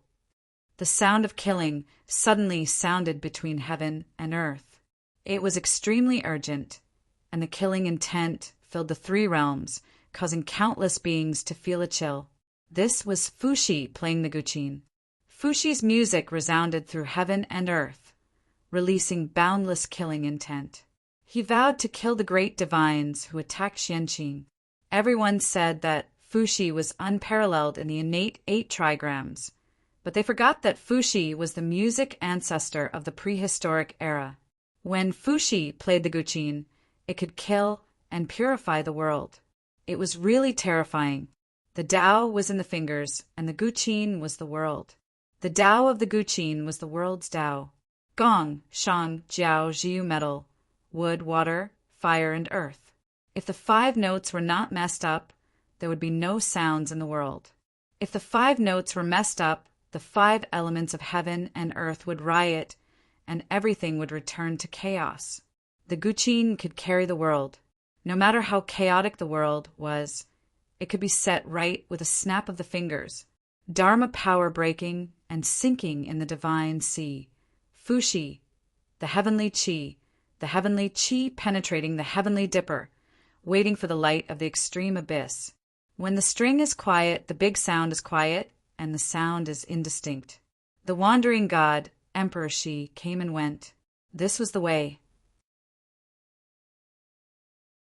The chord is without a tune. The heart is without a shadow of dust. The mind turns into tranquility, and all that comes out is the ultimate sound. Great elegance returns to the origin. This is the Tao. Fluxus without fluxus would have a melodious sound similar to the great Tao. Heaven and earth were within their fingers, vast and boundless. It was known as Fushi's heavenly voice. After a long while, Fushi's song ended. The body of a half-step primordial chaos master was suddenly destroyed. His innate, indestructible true spirit was destroyed by the sound, and his blood spilled in the untainted land. After Fushi, Niwa appeared. A gourd vine descended from the sky and wrapped around the wrist of the reincarnated Xianqing. It released strands of qi of creation and nourished Xianqing's body. This was the Khanate gourd vine, also known as the man-creating whip. Among the first generation of humans, only a few were personally created by Her Highness Niwa. The rest were created by this vine, so it was also known as the man-creating whip. How great was the merit of creating a human! Her Highness Niwa became a saint because of this. She became the first person to become a saint after Tao ancestor Hongjun. The Khanate gourd vine had contributed to the creation of a human, so it also received some merit and became a top-grade postnatal merit treasure. Although it was a postnatal merit treasure, the power of the man-creating whip was comparable to that of a supreme-grade Khanate spirit treasure. Not to mention, this treasure had a great restraining effect on the human race. With the man-creating whip in hand, there was no one in the human race in the world that couldn't be hit. As long as you were brave enough, you could even hit the human emperor. No one knew what Her Highness Niwa saw when she taught the man-creating whip to Xianqing. For primordial chaos masters attacked one after another, as well as the death of several great mediums. Finally, some people woke up and put away their thoughts. They no longer attacked Xianqing. In an instant, the three realms regained its peace. However, to prevent people from taking risks, Feng Zichen sent Xianqing's reincarnation to the central God province. Not to mention that all the great mediums in the Eldritch land had sworn that they would never step into the central God province. At this moment, nearly 100 great mediums had gathered in the central God province. If anyone dared to cause trouble here, they would be besieged by hundreds of great mediums. A few days later, Feng Zichen, who had rushed back from the chaos outside the sky, saw Xianqing's reincarnation. He named him Ru. Ru was what people needed. It meant that Xianqing would become a person that the human race needed in the future. Ziru was Xianqing's name. Zi was the surname of the Wang family of the Shang dynasty. That's right, Ziru was a descendant of the Wang family of the Shang dynasty. After all, Feng Zichen had taken the world away from the Zi family. It was only right for him to return a peerless talent like him. After naming Xianqing, Feng Zichen put him aside and no longer cared about him. He was free to develop, and he continued to sit in the human emperor palace, waiting for the arrival of Tao ancestor Hongjun. While Feng Zichen was waiting for Tao ancestor Hongjun, a sound of nature suddenly came from the heaven and earth. It was like the roar of the great Tao. The heaven and earth trembled slightly, and people couldn't help but feel happy. What's more, the spiritual qi in the three realms, whether it was congenital qi or acquired qi, had increased by about 5% at this moment. 5% didn't seem to be much, but the spiritual qi didn't increase in one place, state, or realm, but the entire three realms. The three realms were so vast that it wasn't much smaller than the Eldritch land in the age of witches and demons. In such a large area, the spirit qi in every place increased by about 5% in an instant. The amount of spirit qi increased was really shocking. Even if Feng Zichen fully operated the Pangu celestial being to absorb the chaos qi from the great chaos and transform it into congenital qi, it would still take hundreds or even thousands of years for the spiritual qi in the three realms to increase by 5%. The sudden increase in spirit energy by 5% had undoubtedly brought an enormous change to the three dimensions. Because of this, countless cultivators had attained a higher level of enlightenment and stepped into an even higher realm of cultivation, who knew how many rare and precious fruits were born once again. What's more, There were several congenital fiend gods that were no longer born in the world. There were even more congenital spiritual treasures in the process of being born.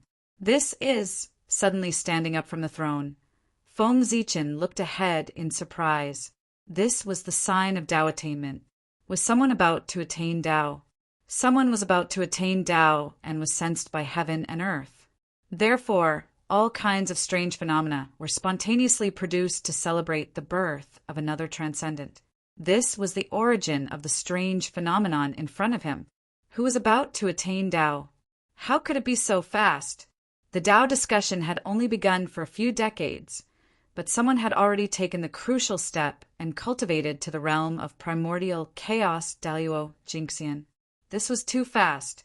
At this moment, not only was Feng Zichen curious about who was about to attain Tao, but the other great divine powers were also curious about who was about to attain Tao. For a moment, terrifying gazes rose from all over the three realms and looked towards the central god land as if they were looking for something. Raising his hand, Feng Zichen wanted to expel all these gazes, but after thinking about it, he finally put down his raised hand. This matter couldn't be stopped, so let them see. As long as they knew what was going on and didn't look at things they shouldn't look at. As the human emperor and the creator of the central god land, Feng Zichen had absolute control over the central god land. With a thought, he locked onto the origin of all these strange phenomena. There, countless providence gathered, creating thousands of phenomena. There are dragons and phoenixes, and Xianhuang Qi rising. So it's him. After a careful scan, Feng Zichen found the existence who was about to attain Tao. The top great divine powers of the celestial sect of wonders, Taoist Daozhong, claimed to be born in the great Tao. He was located in the middle of the sky, bearing the weight of heaven and earth. He was also a natural-born saint. Taoist Daozhong was born noble, although he wasn't as orthodox as the three pure ones and the other Pango. He wasn't far off. When he was in the Purple Cloud Palace, his strength was also one of the best, comparable to Dijun. Among the 3,000 mortal guests of the Purple Cloud Palace, he could also squeeze into the top 10. He was even stronger than Kunping and Hongyan. However, he was a person who wholeheartedly pursued Tao. After Tao ancestor Hongjun finished his 3 lectures, he didn't leave the chaos outside the sky, nor did he enter the struggle for hegemony in the untainted world. Instead, he found a place to cultivate in seclusion and began a long period of bitter cultivation.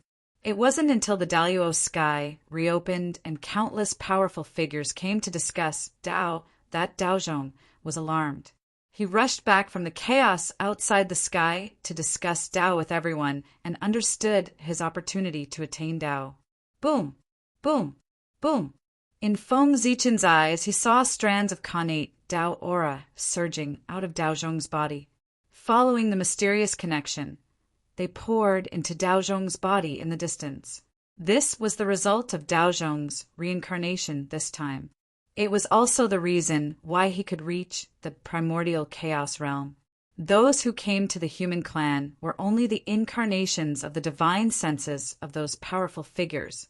Even if they had gained something, it would be transmitted to their bodies through the connection between their incarnations and their bodies. Otherwise, how could they break through? Let the incarnations of their divine senses break through? Wasn't that a joke? Hey, he has reached the realm, the origin, and the conditions have been met. Why hasn't Daozhong broken through yet? Suddenly, Feng Zichen exclaimed softly, because he found that Daozhong still hadn't broken through to the realm of the primordial chaos Daluo Jingxian. That wasn't right. The feeling he gave now was like that of the primordial chaos Daluo Jingxian. However, he always felt that something was missing, which made him incomplete. After thinking for a while, Feng Zichen understood what was going on. It was because the karma had not been settled. Although Daozhong had met all the conditions to become the primordial chaos Daluo Jingxian, because the karma between him and the human clan had not been settled, his breakthrough this time was not perfect. There was still a trace of flaw. Only when the karma between him and the human clan was completely settled could Daozhong's primordial chaos Dao fruit be called perfect and flawless. How could he settle the karma between him and the human clan? It was simple. The key was Daozhong's divine thought incarnation. As long as he died, he would return to heaven and earth. Then the karma between Daozhong and the human clan would be settled. As for how this divine thought incarnation would die, it had nothing to do with Feng Zichen. He wouldn't care either. It was all up to Daozhong. However, after watching for a while, Feng Zichen could see Daozhong's plan. He saw that as the divine thought incarnation passed on his understanding to the main body, his magic power was also slowly draining away. In the end, when the divine thought incarnation broke the connection between himself and the main body, the magic power in his body was also drained away. Right now, he was just a mortal, a complete and utter mortal. He did not have any magic power in his body and only had ordinary martial arts to rely on. At the same time, this also meant that he had lost the long lifespan of an immortal. In about 100 years, he would be plagued with diseases due to the failure of his 5 internal organs and the aging of his organs. In the end, he would die. Because of the dissipation of his magic power, he would no longer be able to cultivate. The elixirs and miraculous medicines would also lose their effect on him. In 100 years, he would be dead. It's not a bad idea to entrust a wisp of mortal thought to this incarnation and let him spend the last days of his life in the human realm.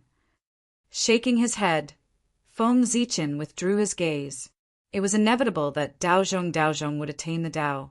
In less than 100 years, his primordial chaos Dao fruit would be completed. There would be another primordial chaos Daluo Jinxian in the primordial chaos. Daozhong's attainment of the Dao didn't affect Feng Zichen much. However, it had a great impact on the human clan. It was estimated that after Daozhong attained the Dao, the human clan would be in chaos. The central divine province would also usher in chaos. Daozhong's attainment of the Dao was the beginning of the struggle for hegemony among the various countries. It was also a sign of the impending chaos. Feng Zichen still needed to make preparations early in order to prevent someone from acting too rashly and wantonly slaughtering the common people. Come, pass down my order. From today onwards, anyone who dares to slaughter the common people, regardless of their identity or cultivation, will be killed. In addition, order the city lords to activate the sky patrolling mirror and monitor the entire central divine province. If anyone is found slaughtering the common people for no reason, I will give them the right to kill first and report later. Although he said that he was calling for people, Feng Zichen's voice was very loud. It spread throughout the entire central divine province to ensure that every member of the clan could hear his order. We obey. In the 362 divine cities, excluding the sun, the moon, and the stars, there were voices replying. These were the city lords of the divine cities. With the support of the divine cities' origins, they all had the strength comparable to the Daluo Taoist priests. Unlike the ranks of the dukes, marquises, earls, and viscounts, the city lords of the divine cities were mostly the descendants of the royal family or the descendants of the heroes of the human clan. The city lords of the divine cities were never selected from ordinary people. They were all selected from the descendants of those who had performed meritorious deeds in order to commend the contributions of their ancestors. If one wanted to become a city lord of the divine cities, one had to work hard to perform meritorious deeds. This way, one's descendants would be qualified to become a city lord of the divine cities. This was also one of the ways to encourage the clan members to improve. As for the sky patrolling mirror, it was a treasure that Feng Zichen had created by imitating the supreme sky mirror. Every divine city had one. It didn't have many uses, but it could reflect everything that happened in the central divine province. You're tuning in to the Thunder Spear YouTube channel. Don't forget to subscribe and join us on this journey to catch the most captivating stories.